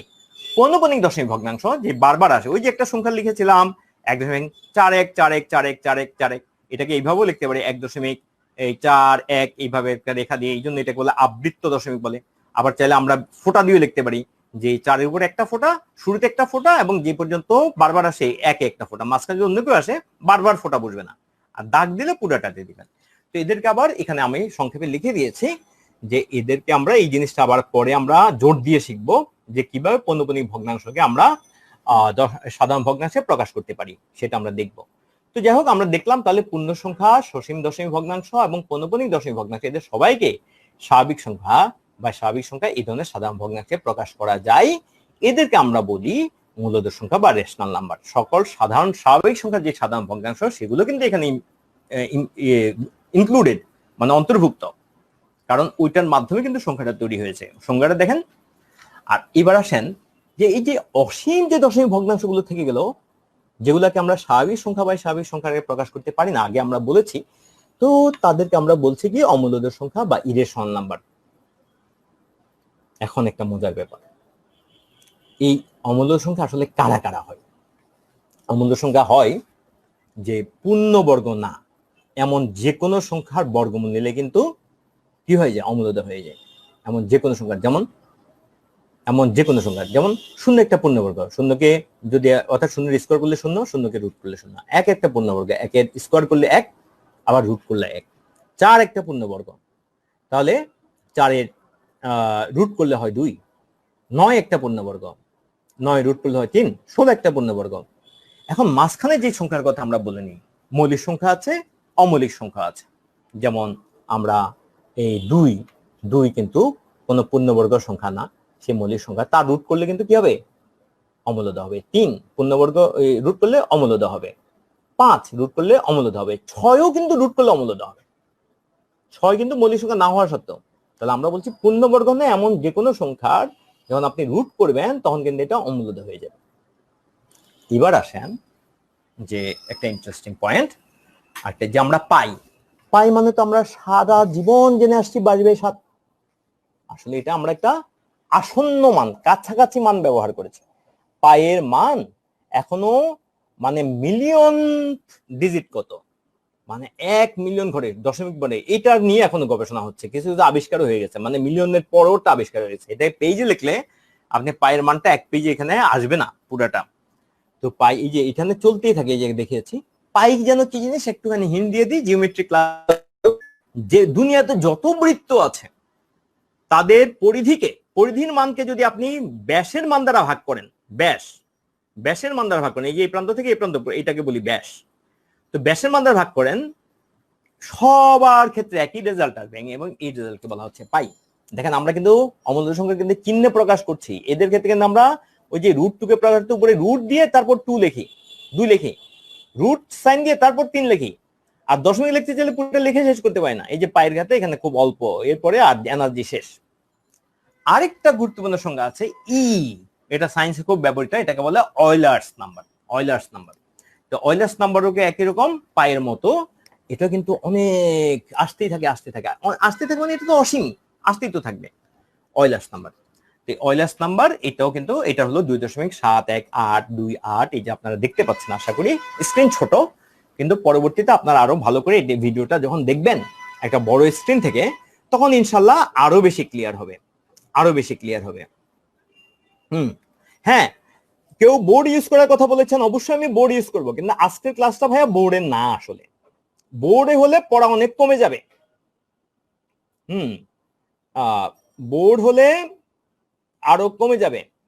আমি আসলে 720p তে আছি, সেট করেছি 720p তে সেট করেছি। এখন যদি ক্লিয়ার না হয় তাহলে তো আমাকে আবার একটা নতুন করে একটা ডিভাইস লাগাতে হবে, যেটা তো আজকের ক্লাসে সম্ভব হবে না। আমি ইনশাল্লাহ ভবিষ্যতে মাথায় রাখবো। আর আপনার পক্ষ থেকে আপনার ডিভাইসটা যতটা একটু ক্লিয়ারলি দেখা সম্ভব প্লিজ সেটা করেন। আচ্ছা, আর দরকার হলে এটা আরেকটা ভালো ডিভাইস থেকেও একটা বড় স্ক্রিন থেকে দেখার চেষ্টা করবেন, কারণ জিনিসগুলো গুরুত্বপূর্ণ। আসলে বারবার দেখার দ্বারা ক্লিয়ার হবে, বারবার দেখবেন, কনসেপ্ট ক্লিয়ার করবেন। কনসেপ্ট ক্লিয়ার হওয়ার আগ পর্যন্ত আসলে আপনি কতবার পড়লেন বা কতবার দেখলেন সেটা ইম্পর্টেন্ট না, আসলে পুরো জিনিসটা আপনার মাথায় ঢুকলো কিনা এটাই গুরুত্বপূর্ণ। আচ্ছা, তাহলে এবার গেলাম আমরা বিসিএস প্রিলিতে মূলদ অমূলদ প্রশ্ন। পি যদি একটি মৌলিক সংখ্যা হয় তবে রুট পি কত? আমরা বলেছি মৌলিক সংখ্যার বর্গমূল নিলে তো এটা অমূলদ সংখ্যা হবে, এটা কখনোই স্বাভাবিক সংখ্যা হবে না। আসলে পূর্ণবর্গ ছাড়া আর কোন সংখ্যার বর্গমূল নিলে কিন্তু সেটা মূলদ হবে না, অমূলদই হয়ে যাবে। তাহলে এটা একটা স্বাভাবিক সংখ্যা না, স্বাভাবিক সংখ্যা হতে পারে না। ক অ্যান্সার হতে পারে না, 6 এর অ্যান্সার কোনোভাবেই ক হতে পারে না। একটি পূর্ণ সংখ্যা কখনোই না, একটি মূলদ সংখ্যা কখনোই না, একটা অমূলদ সংখ্যা অবশ্যই এটা অমূলদ সংখ্যা। যেমন রুট 2 কে আপনি স্বাভাবিক সংখ্যা বা স্বাভাবিক সংখ্যা, একটা পূর্ণ সংখ্যা বা পূর্ণ সংখ্যা এবার লিখতে পারবেন না, আবার পুরাটা দশমিক বিন্দু দিয়ে লেখা শেষ করতে পারবেন না। নিচের কোন সংখ্যাটি রুট 2 রুট 3 এর মধ্যবর্তী মূলদ সংখ্যা? মধ্যবর্তী মূলদ সংখ্যা বলেছে। এখন আসেন, রুট 2 আর রুট 3 2 দ্বারা ভাগ করলে তো এটা রুট, মানে 2 দ্বারা ভাগ করলে এটা কি এসে গেল? 2 দ্বারা ভাগ করলে এটা ঠিক মাঝামাঝি আসলাম, তার মানে মধ্যবর্তী আসলাম, কিন্তু এটা তো দুইটা অমূলদ, তার মানে এটা মূলদ হওয়ার, দুইটা অসীম, এটা সসীম হবে কোথা থেকে? হ্যাঁ, তো এটা অমূলদয় থেকে যাবে, এটা মূলদ হবে না। এরপরে এখানে কিন্তু রুট, এখানে ভাগ করলে এটা আসবে, এটা রুট টু দিয়ে এটা রুট টু কাটা যাবে। এখানে এই রুটটা আসলে না থাকলে ভালো, এই রুটটা আসলে বুঝাচ্ছে না। হ্যাঁ, তারপরও এটা যে অবস্থায় থাকুক না কেন আসলে অমূলদয় দাঁড়াবে। তো এটাকে যদি এই রুটটা, এই অংশটা আমরা যদি মুছে দিই, তাহলে যাবে রুট টু দ্বারা ভাগ করলে রুট টু দাঁড়াবে। তো ultimately root three by root two, that means দাঁড়াবে রুট ওভার 3/2, রুট ওভার 3/2। তো যার কারণে এটা অমূলদয় থেকে যাবে। কেন অমূলদয় থেকে যাবে? কারণ রুট থ্রিও একটা অমূলদয় সংখ্যা, রুট টু একটা অমূলদয় সংখ্যা। এবার আসেন 1.5, এরা তো অবশ্যই কি, এটা তো অবশ্যই একটা কত কি সংখ্যা, অবশ্যই একটা মূলদ সংখ্যা। কিন্তু প্রশ্ন হলো এটা কি এই রুটটি এবং রুট থ্রি এর মাঝখানে, মধ্যবর্তী? রুট টু এবং রুট থ্রি এর মাঝখানে। আচ্ছা, এটা কিন্তু একটা জিনিস জানতে হবে, সেটাতে পরে আসছি। এটার একটা সহজ আপনি হিসাব করতে পারেন। এটার করলে, এটা স্কোয়ার করলে কিন্তু 2.25 দাঁড়াবে। 15 15 225, 2 এর আগে দশমিক, তো 2.25। 2.25 কিন্তু 2 এবং 3 এর মধ্যবর্তী, তাহলে ঠিক আছে, এটাই অ্যান্সার হবে। আর 1.8 এটা কিন্তু আসলে রুট থ্রি এর মান জেনে রাখা ভালো। রুট টু এর মান হলো 1.4142, এভাবে চলতে থাকবে এই পর্যন্ত। আর হলো রুট থ্রি এর মান হলো 1.73, এভাবে। তাহলে এটা কিন্তু 73 অনেক উপরে, তাহলে এটা সীমার বাইরে চলে যাচ্ছে। এটা সীমার বাইরে, এটা সীমার ভিতরে, এবং এটা মূলদ, এটা এই দুইটা তো অমূলদ, আমাদের চেয়েছে মূলদ, আর এটা কিন্তু সীমার বাইরে, এই জন্য অ্যান্সার হলো না, তার মানে অ্যান্সার হবে গ। তাহলে 7-এর অ্যান্সার দাঁড়ালো গ, 7-এর অ্যান্সার গ। ওকে, এরপরে রুট টু সংখ্যাটি অর্থাৎ 2 এর বর্গমূল, এতে দেখেন রুটেই আমরা বলি, এটা বাংলা আমরা করতে পারিনি, 2 এর বর্গমূল কথা নাম্বার। তো রুট টু কথাটা সহজ, সেই জন্য ভাষার ব্যাপারে আমাদেরকে আসলে এখন যেই যুগ আসছে, একটুখানি ফ্লেক্সিবল আমরা দৈনিক জীবন অন্তত হব। আর আমাদের ভাষাবিদরা যদি এটা আমাদের জন্য সহজ করে দেন, তাহলে তো আলহামদুলিল্লাহ। তো আমি বাংলা ভাষাতেই, যখন বাংলার সময় বাংলাতেই বলতে চাই, কিন্তু ওই যে অঙ্কের সময় অনেক সময় লেগে যায় আর কি। তো আমি রুট টু বললাম, রুট টু সংখ্যাটি কি সংখ্যা? তো রুট টু সংখ্যাটি একটি স্বাভাবিক সংখ্যা না। স্বাভাবিক সংখ্যা তো পূর্ণ সংখ্যা, রুট টু তো পূর্ণ সংখ্যা না, এটা অমূলদ সংখ্যা। এটা কি পূর্ণ সংখ্যা? কখনোই না। এটা কি মূলদ সংখ্যা? না, মূলদ সংখ্যা তো, রুট টু তো মূলদ সংখ্যা না। আমরা তো বলেছি মূলদ সংখ্যা তো কারা কারা, ওই যে আমরা আবার মনে করি, আবার বলি, ওই যে পূর্ণবর্গ ছাড়া বাকি সবার বর্গমূল হলো অমূলদ সংখ্যা। তাহলে এটা যেহেতু বর্গমূল, এটা মূলদ না, এটা অমূলদ সংখ্যা। মূলদ সংখ্যা কারা? আবার মনে করি, সব পূর্ণ সংখ্যা, সব স্বাভাবিক সংখ্যার ভগ্নাংশ, হরলবের ভগ্নাংশ, সব সসীম দশমিক। রুট টু কিন্তু সসীম না, সব পৌনঃপুনিক দশমিক, পৌনঃপুনিকটা অসীম, তারপরে পৌনঃপুনিকটা কিন্তু মূলদ সংখ্যা, কারণ এটাকে স্বাভাবিক সংখ্যা বা স্বাভাবিক সংখ্যাকে প্রকাশ করা যায়, কিন্তু রুট টুকে প্রকাশ করা যায় না। রুট টু কি ধরনের সংখ্যা? অমূলদ সংখ্যা। এরপর একটা প্রশ্ন, যেটা আমি অরিজিনাল আমাদের যা পাওয়া যায় নেটে, সেখান থেকে সরাসরি নিয়েছি। একটু আমাদের যে অবস্থাটা সেটা একটু ব্যাখ্যা করার জন্য, সেটা আপনারা একটু পরে বুঝবেন কেন আমি এইভাবে প্রশ্নটা রেখেছি। নিচের কোনটি অমূলদ সংখ্যা? এটা 40th BCS প্রিলিমিনারি সেট 1 এর কোর্ট সুরমার প্রশ্ন, এবং মার্চ ফরওয়ার্ডের লেকচার 1 এর, এটা পেজ 3 এর কোশ্চেন নাম্বার 1 হিসেবে দেওয়া আছে। আপনারা যখন কোশ্চেন, আপনারা শীঘ্রই লেকচার ম্যাটেরিয়াল, লেকচার শিট পেয়ে যাবেন ইনশাল্লাহ, এবং সেখানে আপনারা দেখবেন যে এখানে এটা দেওয়া আছে পেজ 3 তে, একদম উপরে টপ মোস্ট কোশ্চেনটা। তো আমি তারপর অরিজিনাল প্রশ্নটা নিয়ে আসি বিশেষ একটা কারণে। নিচের কোনটি অমূলদ সংখ্যা?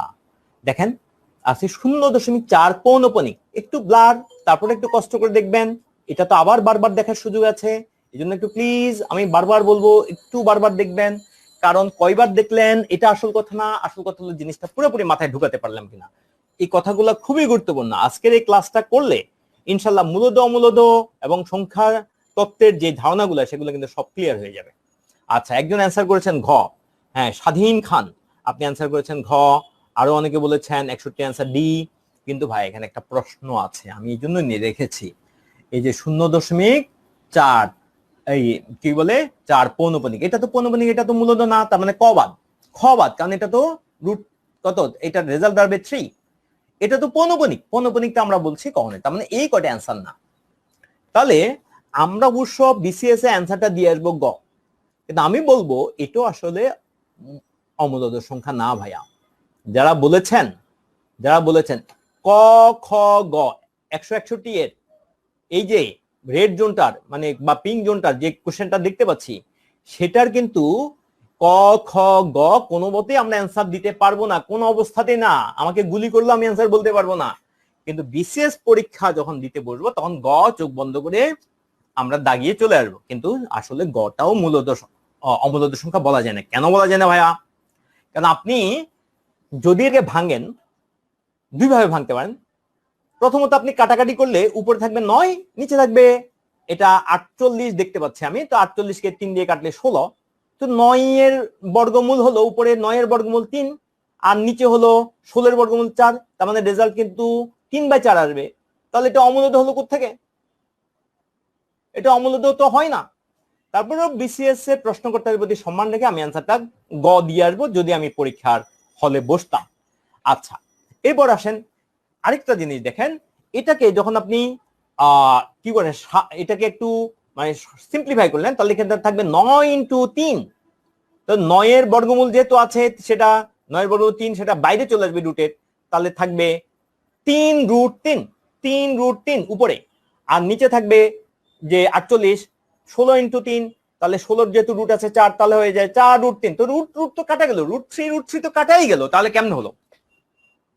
এই যে একটা কনফিউশন অ্যারাইজ করলো, এটা আসলে অ্যারাইজ করা উচিত ছিল না। জাস্ট রিয়েল পিকচারটা বোঝানোর জন্য আমরা এই ধরনের কোন ধরনের ডিফিকাল্ট সিচুয়েশনে কি করবো সেটার জন্য। এখানে ভাইয়া অমূলদ সংখ্যা সত্যি কথা বলতে গেলে অমূলদ সংখ্যা নাই। এটা অমূলদ না, এটা অমূলদ না, এটা অমূলদ না, এটা যখন আপনি লিখবেন এটা অমূলদ হয় না। এটা প্রকাশ ভঙ্গি দেখে হয়তো মনে হচ্ছে এটা অমূলদ, কিন্তু আসলে অমূলদ না। কেন সেটা আমি ব্যাখ্যা করেছি ইতিমধ্যে, আপনারা আবার পিছনে গিয়ে শুনতে পারেন পরে এই লেকচার শেষ হওয়ার পরে। তাহলে এবার আমরা একটা কমপ্লিমেন্টারি প্রশ্ন এটার পরিবর্তে আমরা সলভ করি। দেখেন এই ফর্মে যদি থাকতো নিচের কোনটা অমূলদের সংখ্যা, এখানে দেখেন তাহলে প্রথমটা না সেটা আমরা বুঝতে পারছি, এটা যে না সেটা আমরা বুঝতে পারছি, কারণ রুট করলে উপরে আসবে 4 নিচে আসবে 3। এটাও না, কারণ কিউব রুট মানে 8কে মানে 8কে যদি আমি ভাঙি 2 × 2 × 2, তার মানে 2 কিউব, 2 কিউব। এই যে 2 কিউবকে যখন কিউব রুট করবে তখন 2 দাঁড়াবে, তার মানে উপরে হবে 2। আবার 27কে 3 × 3 × 3, তার মানে 27 মানে হলো 3 কিউব, 3 কিউব। তাহলে এখানে যখন কিউব রুট করবে তখন দাঁড়াবে 3। তাহলে এটা রেজাল্ট কত আসলো? 8 এর রুট হলো আর কিউব রুট হলো 2 আর 27 হলো 3, তার মানে অবশ্যই এটা 2/3 আসলো, তার মানে এটা স্বাভাবিক সংখ্যার ভগ্নাংশ। তাহলে এটাও অমূলদ না, এটা সবাই মূলদ।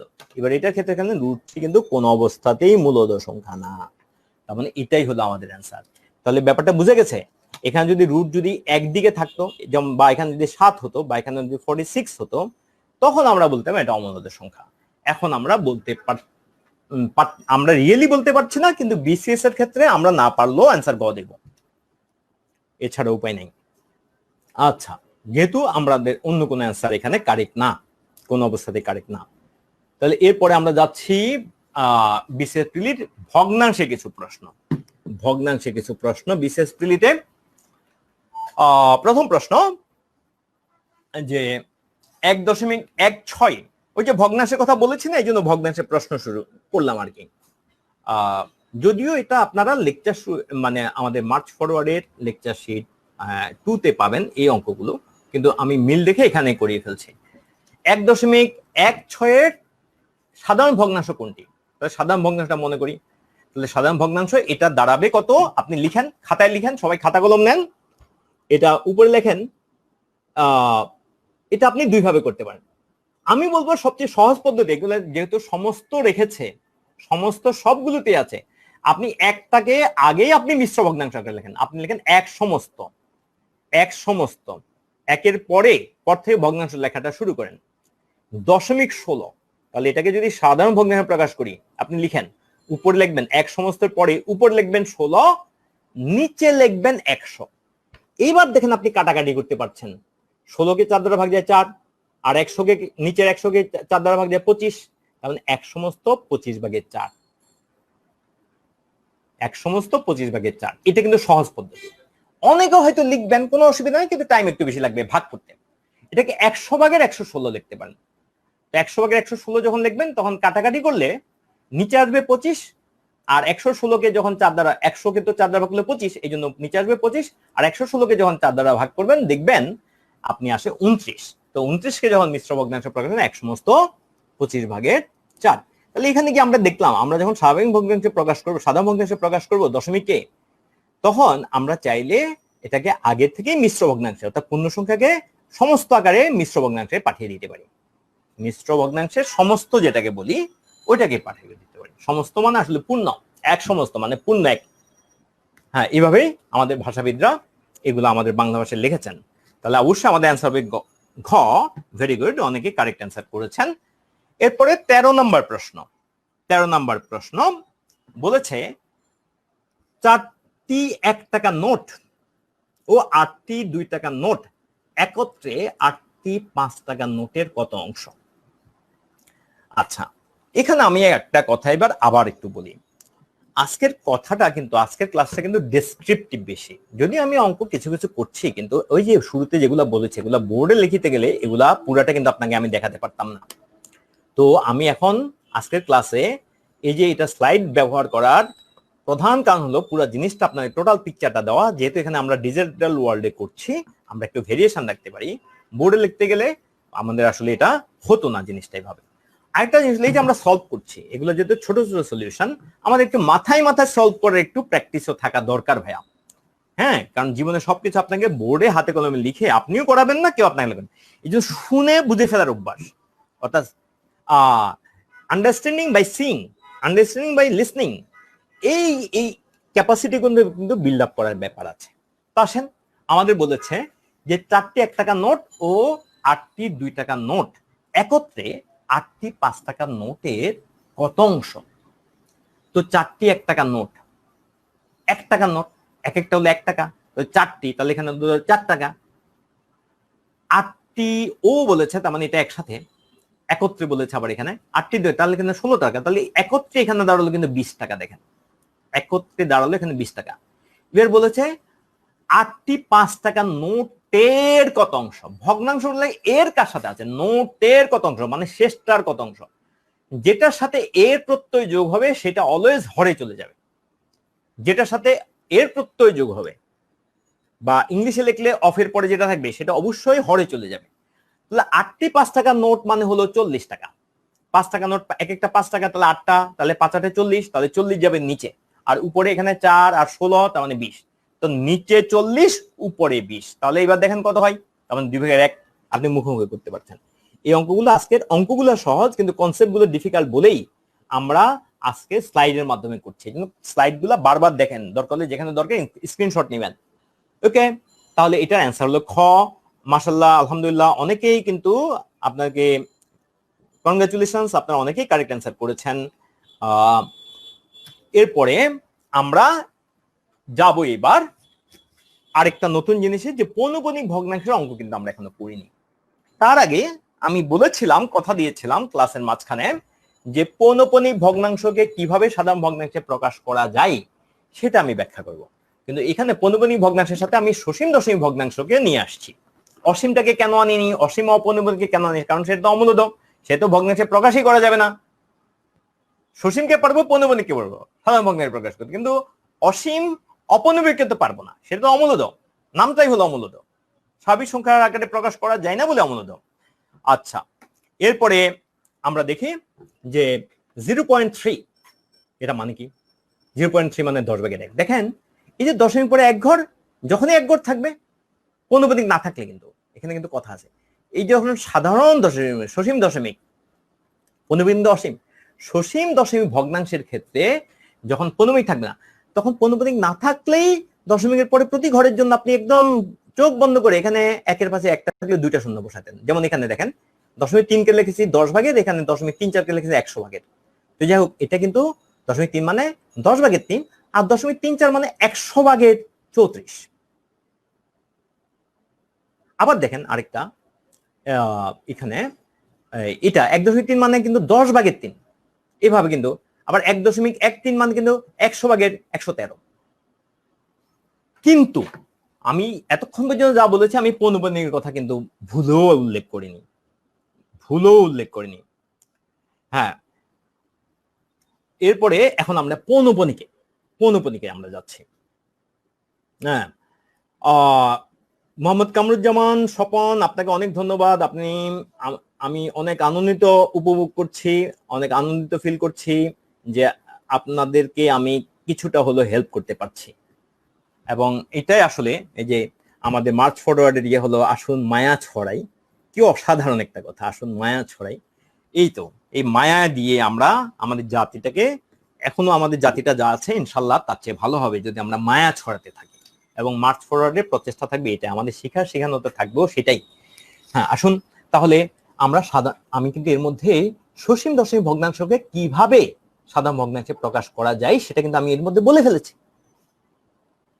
0.3 দশমিকের প্রতি ঘরের জন্য একের পাশে একটা শূন্য, 2 ঘর থাকলে 2টা শূন্য, 3 ঘর যদি থাকে কখনো 3টা শূন্য।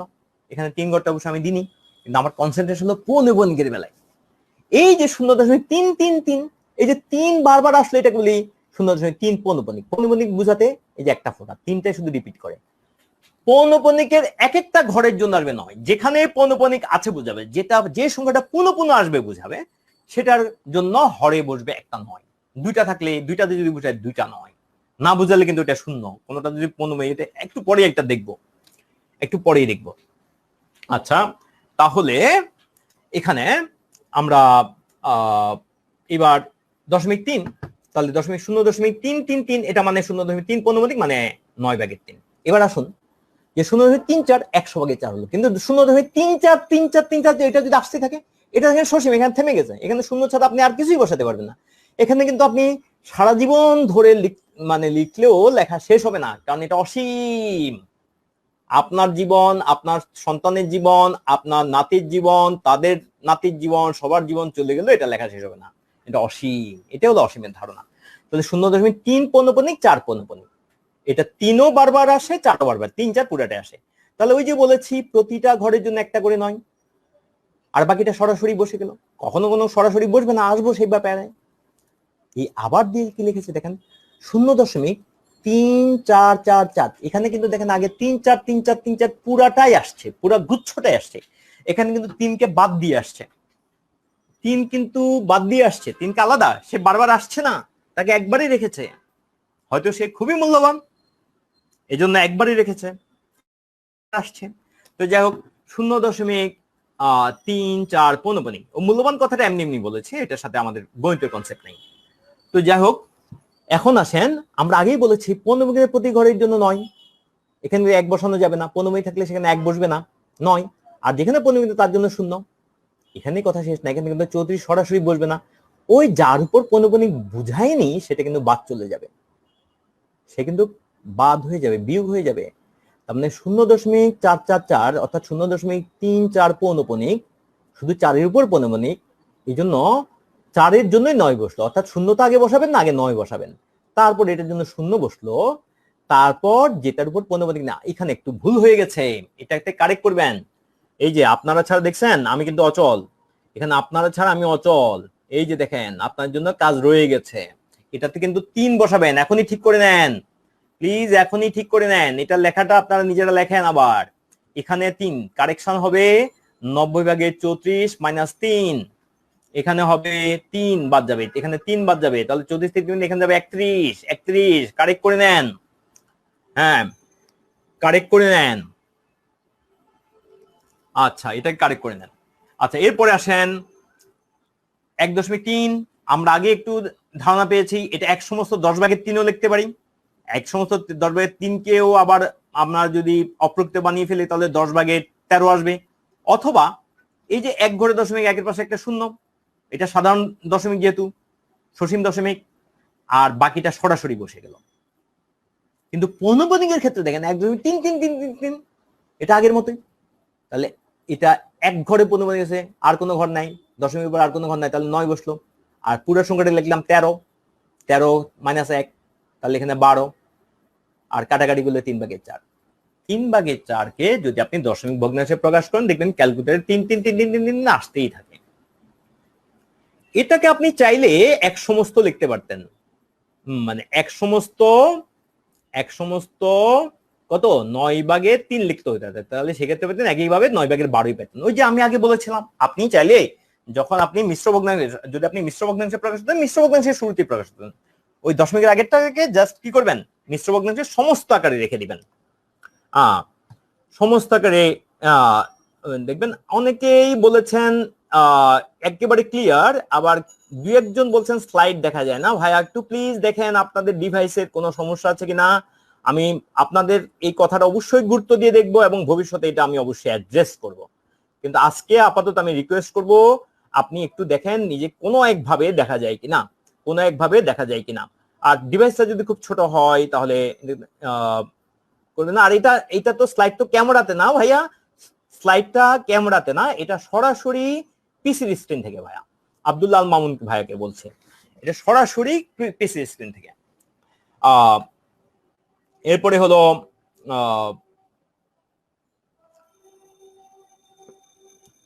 কেউ বলছেন দেখা যাচ্ছে তো। এরপরে আসেন 1.13, এটাকে আমরা এটা হলো মানে সসীম দশমিক, তাহলে 100/113 বা 100/113 লিখলেও কিন্তু পরে ভাঙলে এটা আসবে। কিন্তু এটার ক্ষেত্রে দেখেন 1.13 আপনি এই যে এখানে কিন্তু দশমিক পরে 2 ঘর পৌনঃপুনিক, তাহলে 9 লিখলেন। এইবার আপনি 113 পুরাটাকে লিখে তারপর ওই যে দশমিকের বাইরে যেটা আছে সেটা বাদ দিতে পারেন, তারপর 99/112। আবার 1.133 যদি থাকে তাহলে দেখেন এটা কিন্তু আগে থেকে ডিফারেন্ট, ওখানে কিন্তু একটা বারবার আসছে, এখানে কিন্তু একটা বারবার আসে নাই, এখানে শুধু 3-এর উপরে পৌনঃপুনিক। তাহলে কি বলেছি, পৌনঃপুনিকের জন্য 9 বসলো, আর বাকিটার জন্য দশমিকের পরে বাকি যে ঘরটা আছে তার জন্য 0 বসলো। সরাসরি পুরাটাই বসে এই পুরাটাই পৌনঃপুনিকের বাইরের অংশটা পুরাটাই বিয়োগ হয়ে গেল, তার 99/102। এইভাবে আমরা আরো কিছু ভগ্নাংশ লিখেছি, যেমন এটা ক্ষেত্রে 2.137 পৌনঃপুনিক। এখানে কিন্তু একটা জিনিস আমাদের জানা রাখতে হবে, অবশ্যই আপনারা পড়েছেন কিন্তু কেউ ভুলে যেতে পারেন, তাদের জন্য মনে করে দিচ্ছি। এখানে এই শুরু থেকে শেষ পর্যন্ত বিন্দুগুলার মাল পুরাটাকেই পৌনঃপুনিক বোঝাচ্ছে, অর্থাৎ 3-এর উপরে পৌনঃপুনিক বোঝাচ্ছে, কিন্তু মাঝখানে দেওয়াটা এখানে আর দরকার হয় না। মানে এটাকে রিডান্ডেন্ট, এটাকে ইংলিশে একটা শব্দ আছে রিডান্ডেন্সির জন্য, রিডান্ডেন্সির জন্য এটা দেওয়া হয় না। মানে এটা তো বুঝাচ্ছেই, আমরা বুঝতেই পারছি এটা শুরু কোথায় পৌনঃপুনিকের শুরু কোথায় শেষ কোথায় বুঝতে পারছি। তাহলে এখানে 3টা ঘরে পৌনঃপুনিক বোঝাচ্ছে, তাহলে 3টা ঘরের জন্য প্রতি ঘরের জন্য 9, তাহলে 3টা 9 বসে গেল, পুরো সংখ্যাটা বসলো। তারপর পৌনঃপুনিকের বাইরে যেটা আছে সেটা দশমিকের আগে থাকুক পরে থাকুক কোনো অসুবিধা নাই, পৌনঃপুনিক ছাড়া যতটুকু আছে ছোটটুকু বিয়োগ হয়ে গেল। তাহলে ভাগে করলে বিয়োগ করলে এতটাই দাঁড়াবে। আপনারা একটু নিজেরা হাতে কলমে করবেন, যে টুকিটাকি প্রিন্টিং মিস্টেক যেগুলো থাকতে পারে এগুলো নিজেরাই আপনারা সউদ্যোগে করবেন, তাহলে ইনভলভমেন্ট আরো বাড়বে, ইনশাল্লাহ আরো বাড়বে। তারপরে 2.131, এরপর 3-7 এক কি দোষ করলে এক কিন্তু আসেনি। তো এই জন্য এখন 3 ঘর আমরা পাচ্ছি, এখানে পৌনঃপুনিক আকারে লিখলে 3 ঘর পাচ্ছি, তাহলে 2 ঘরের মধ্যে পৌনঃপুনিক আছে, তাহলে তাদের জন্য আগে 9 বসিয়ে দেন, বাকিটার জন্য 0 বসান। দেখেন বাকিটা, দেখেন আমি কেন বোর্ড আনিনি, আসলে এত উদাহরণ কি দেখতে পারতাম, এবং এটা আপনি বারবার শোনার মানে সুযোগ আছে, যার জন্য আমাদের আসলে ডিজিটাল ওয়ার্ল্ডে একটু ভিন্নভাবে চিন্তা করা লাগে। ডিজিটাল ওয়ার্ল্ডকে যদি আমরা ফিজিক্যাল ওয়ার্ল্ডের সাথে একটু মানে গুলিয়ে ফেলি তাহলে কিন্তু হবে না। ডিজিটাল ওয়ার্ল্ডের এগুলা অনেক কষ্ট করে বানিয়েছি, ইনফ্যাক্ট শুধু আপনাদের ভালোর জন্য। হ্যাঁ, তাহলে এই জন্য বোর্ড যখন দরকার অবশ্যই আপনারা আস্থা রাখেন, এখানে আমি বোর্ড ব্যবহার করব, অবশ্যই ব্যবহার করব, এবং আপনাদের কথাগুলো আমি মাথায় রাখবো, বিবেচনা করবো, অ্যানালাইসিস করব। ইনশাল্লাহ আমি আপনাদের যেভাবে বেস্ট হয় সেভাবেই করব। এরপর আসেন যে 2.137, তাহলে এখানে একটা কিন্তু বাদ গেল, এটা তাহলে 2টা 9, এই একটা 0 পুরাটা লিখলাম, পৌনঃপুনিকের বাইরে দশমিক আগে থাকুক পরে থাকুক পৌনঃপুনিকের বাইরের অংশটা বিয়োগ করে দিলাম, যা আসে। এরপরে 2.13777, প্যাটার্নটা দেখেন এবার শুধু 7ই আসতেছে, মানে শুধু 7-এর উপর পৌনঃপুনিক। তাহলে 7-এর জন্য এই এক ঘরে পৌনঃপুনিক, এই জন্য 9 বসলো, বাকি 2 ঘর দশমিকের পরে আরো 2 ঘর আছে, 2টা 0 বসলো, পুরাটা লিখলাম, এই পৌনঃপুনিকের বাইরে যে অংশটা আছে পুরাটাই বাদ দিয়ে দিলাম। তাহলে এতগুলো সংখ্যা ভাই লিখতে গেলে তো বোর্ডে ওই ক্লাসের আধা ঘন্টা এখানেই চলে যেত, বুঝতে পেরেছেন না? এই জন্য এখানে বেশি ম্যাটেরিয়াল দেওয়া সম্ভব, অনেক ধন্যবাদ আপনাদের পার্টিসিপেশনের জন্য, আপনাদের এই আন্তরিকতার জন্য আমি খুব উৎসাহিত ফিল করছি। ইনশাল্লাহ আমি চেষ্টা করব আমার প্রত্যেকটা ক্লাস যেন আজকের ক্লাস গতকালের ক্লাসের জন্য আজকের ক্লাস ভালো হয়, আজকের ক্লাসের জন্য আগে ক্লাসটা যেন আরো ভালো হয়, সেই চেষ্টা আমাদের থাকবে। ওই মায়া ছড়ান, আসুন মায়া ছড়াই। তো আসেন আমরা বুঝি জিনিসগুলো ভালো করে, বুঝাটাই আমাদের আসল। তো আসেন এবার আসেন বিশেষ প্রিলিতে পৌনঃপুনিক ভগ্নাংশের প্রশ্ন। বিশেষ প্রিলিতে পৌনঃপুনিক ভগ্নাংশের প্রশ্ন আমরা যাই। বিশেষ প্রিলিতে পৌনঃপুনিক ভগ্নাংশের প্রশ্ন দেখেন, এই যে যা বলেছে 0.47 পৌনঃপুনিককে সাধারণ ভগ্নাংশে পরিণত করলে কত হবে? 32তম বিশেষের প্রশ্ন, প্রিলি প্রশ্ন। তাহলে ওই যে যা বলেছি মনে করেন তো কি বলেছিলাম, যারা পারেন তারা পারেনি, আর যারা ভুলে টুলে গেছেন তারা আবার আমার সাথে চিন্তা করেন। তাহলে কিভাবে করবো এখন আমিও জানি না, ধরলাম। তাহলে এই যে এটা এখানে 10 করে 2 ঘর দেখতে পাচ্ছি, তাহলে 1 ঘর, তাহলে এই 15 1 ঘর, তাহলে 15 ঘরের জন্য আগে 9 বসিয়ে দিই, 10 উপরে বাকিটার জন্য 0 বসাই, তারপর বসাবো পুরাটা 47। কিন্তু চাপ তো বিয়োগ করতে হবে, সেটা তো এখানে করা হয়নি। তাহলে এই তো হয়ে গেছে, এই তো ভুলটা বুঝতে পেরেছি। তার মানে এখানে 90 ভাগের ঠিক আছে, কিন্তু 47 থেকে 4 বিয়োগ যাবে, তাহলে 47 থেকে 4 বিয়োগ দিতে 43। তাহলে এই যে 43 এখানে আছে, তার 90 ভাগে এটা কেন হলো না ভাই? 2 ঘরে তো পৌনঃপুনিক তাই। আবার আপনি ক্যালকুলেটরে এক্ষুনি 43কে 99 দিয়ে ভাগ করেন, দেখেন আমি মুখস্থ অ্যান্সার বলে দিচ্ছি, দেখেন 0.434343434343 আসতেই থাকবে। 47কে আপনি 99 দিয়ে ভাগ করেন, এখানে আপনি তো 15 দিয়ে ভাগ করে ফেললেন, 0.474747474747 আসতেই থাকবে। তাহলে এটা চলে গেল। আচ্ছা হ্যাঁ, আসুন মায়া ছড়াই। এরপরে পরের প্রশ্ন, কোন সংখ্যার 0.1 পৌনঃপুনিক ভাগ ও 0.1 ভাগ এবং 0.1 ভাগের মধ্যে কোন সংখ্যার 0.1 পৌনঃপুনিক ভাগ এবং 0.1 ভাগের মধ্যে পার্থক্য 1 হলে, পরেরটা নিয়ে লাভ নাই, দশমিক পরে 0 তো শুধু নিয়ে লাভ নাই, 1 হলে সংখ্যাটি কত? এখন আপনি কিন্তু চিন্তা করেন, এই অঙ্কটা আপনি করবেন। আমি তো অনেক বকবকালাম, এখন আপনি করবেন, আপনি করেন। তাহলে দেখেন আপনার প্রথম কাজ কি, যে 0.1 পৌনঃপুনিক ভাগ মানে কত? 0.1 পৌনঃপুনিক ভাগ এটা মানে কত? 0.1 পৌনঃপুনিক ভাগ, 0.1 পৌনঃপুনিক ভাগ ওই যে দশমিক পরে 1 ঘর, তাহলে নিচে বসবে 9, উপরে পুরো বসে গেল, আর তো কেউ নাই, তাহলে 9 ভাগের 1। তাহলে প্রথম ভাগ হলো 9 ভাগের 1, আর দ্বিতীয়টা কত? 0.1। তাহলে এখানে যেহেতু পৌনঃপুনিক নাই, 1 ঘরের জন্য 10, মানে 1 এর পাশে 0 বসবে, তাহলে 10 ভাগের 1 ভাগ। তাহলে এইবার 9 ভাগের 1 ভাগ থেকে 10 ভাগের 1 ভাগ বাদ দেন তো দেখি, 9 ভাগের 1 ভাগ থেকে 10 ভাগের 1 ভাগ বাদ দেন।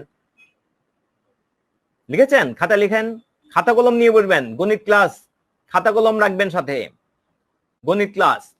তাহলে 9 ভাগের 1 ভাগ থেকে 10 ভাগের 1 ভাগ, তাহলে দেখেন লসাগু কত আসবে? 9 আর 10 এর লসাগু আসবে 90। এবার 9 ভাগের 1 ভাগের জায়গায় 9 দিয়ে ভাগ করলে 10, উপরে থাকবে 10, আর 10 ভাগের 1 ভাগের জায়গায় 10 দিয়ে ভাগ করলে 9, উপরে থাকবে 9। তার মানে সেকেন্ড লাইনে আসবে, প্রথম লাইন হলো 9 ভাগের 1 মাইনাস 10 ভাগের 1, 9 ভাগের 1 বিয়োগ 10 ভাগের 1।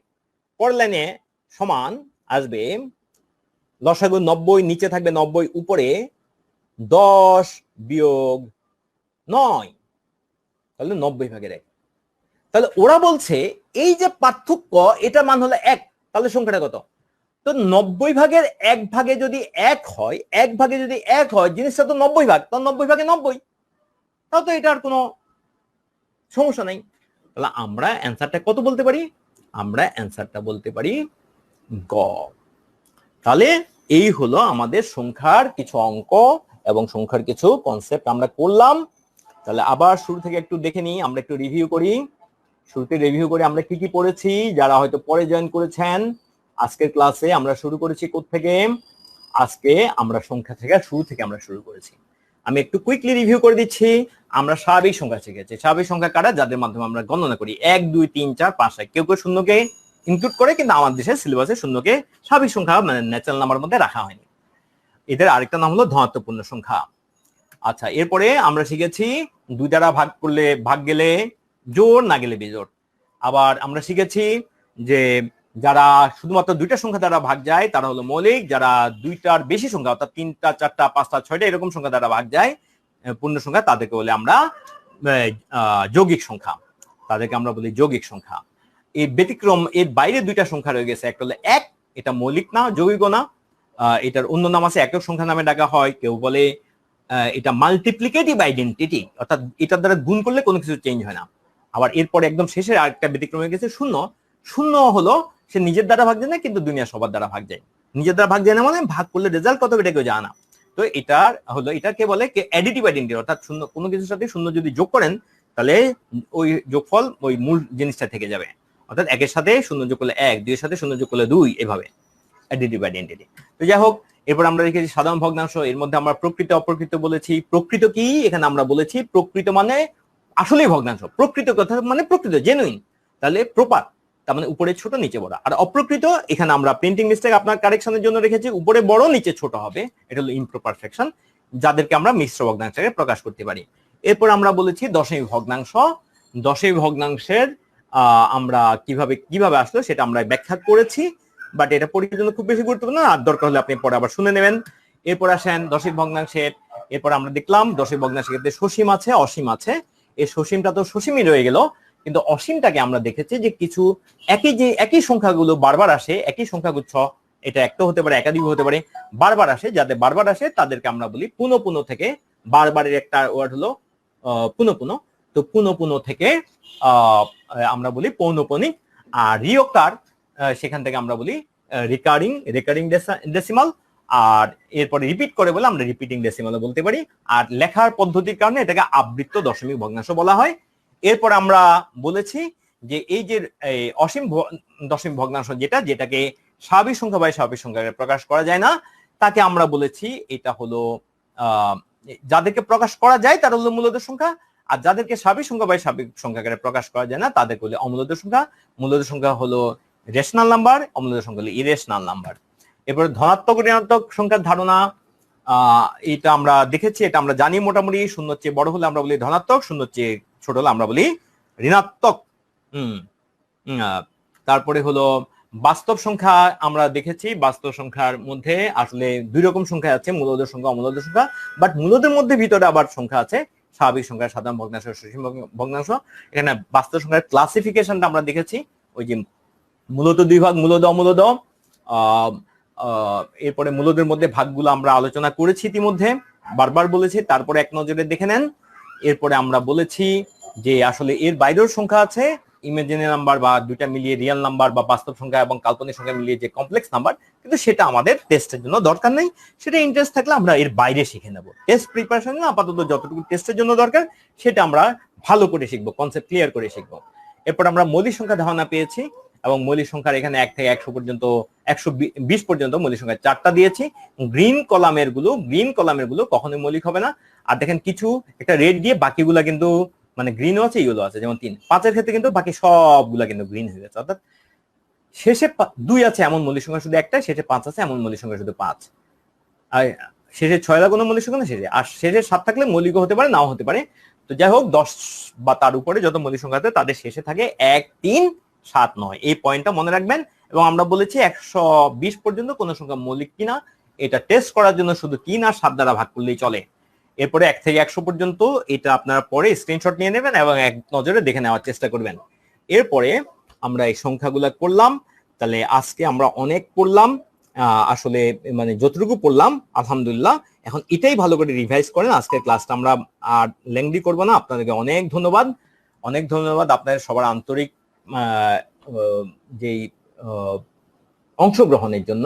আপনারা কমেন্ট করে আমাকে বিভিন্নভাবে উৎসাহ দিয়ে, লাইক দিয়ে, শেয়ার দিয়ে বিভিন্নভাবে আমাদেরকে উৎসাহিত করেছেন। আপনাদেরকে অসংখ্য ধন্যবাদ। আর সুস্থ থাকবেন, নিরাপদ থাকবেন, যেখানে যাবেন মাস্ক অবশ্যই ব্যবহার করবেন, মাস্ক ছাড়া কোথাও যাবেন না। আর কারোর সাথে কথা বলতে অবশ্যই আপনার বাসার দরজায় যদি কেউ আসে আপনি কথা বলতে গেলে অবশ্যই মাস্ক পরে নেবেন, আলসেমি করবেন না।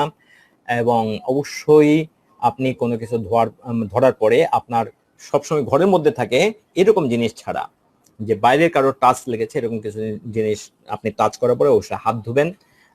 এবং অবশ্যই এর মধ্যে যে আমাদের কেরিয়ার গড়ার যে প্রিপারেশন, এটা আমাদের চলতেই থাকবে। নিজের স্বাস্থ্যের প্রতি সচেতন থাকবেন, নিজের ক্যারিয়ারের প্রতি সচেতন থাকবেন, পড়াশোনা চালিয়ে নেবেন। আর সময়ের কাজ সময়ে করতে হয়। এখন প্যান্ডেমিক বলে এই মহামারীর সময় আমরা যদি অলসতা করে যদি সময় কাটাই তাহলে কিন্তু আমাদের হবে না।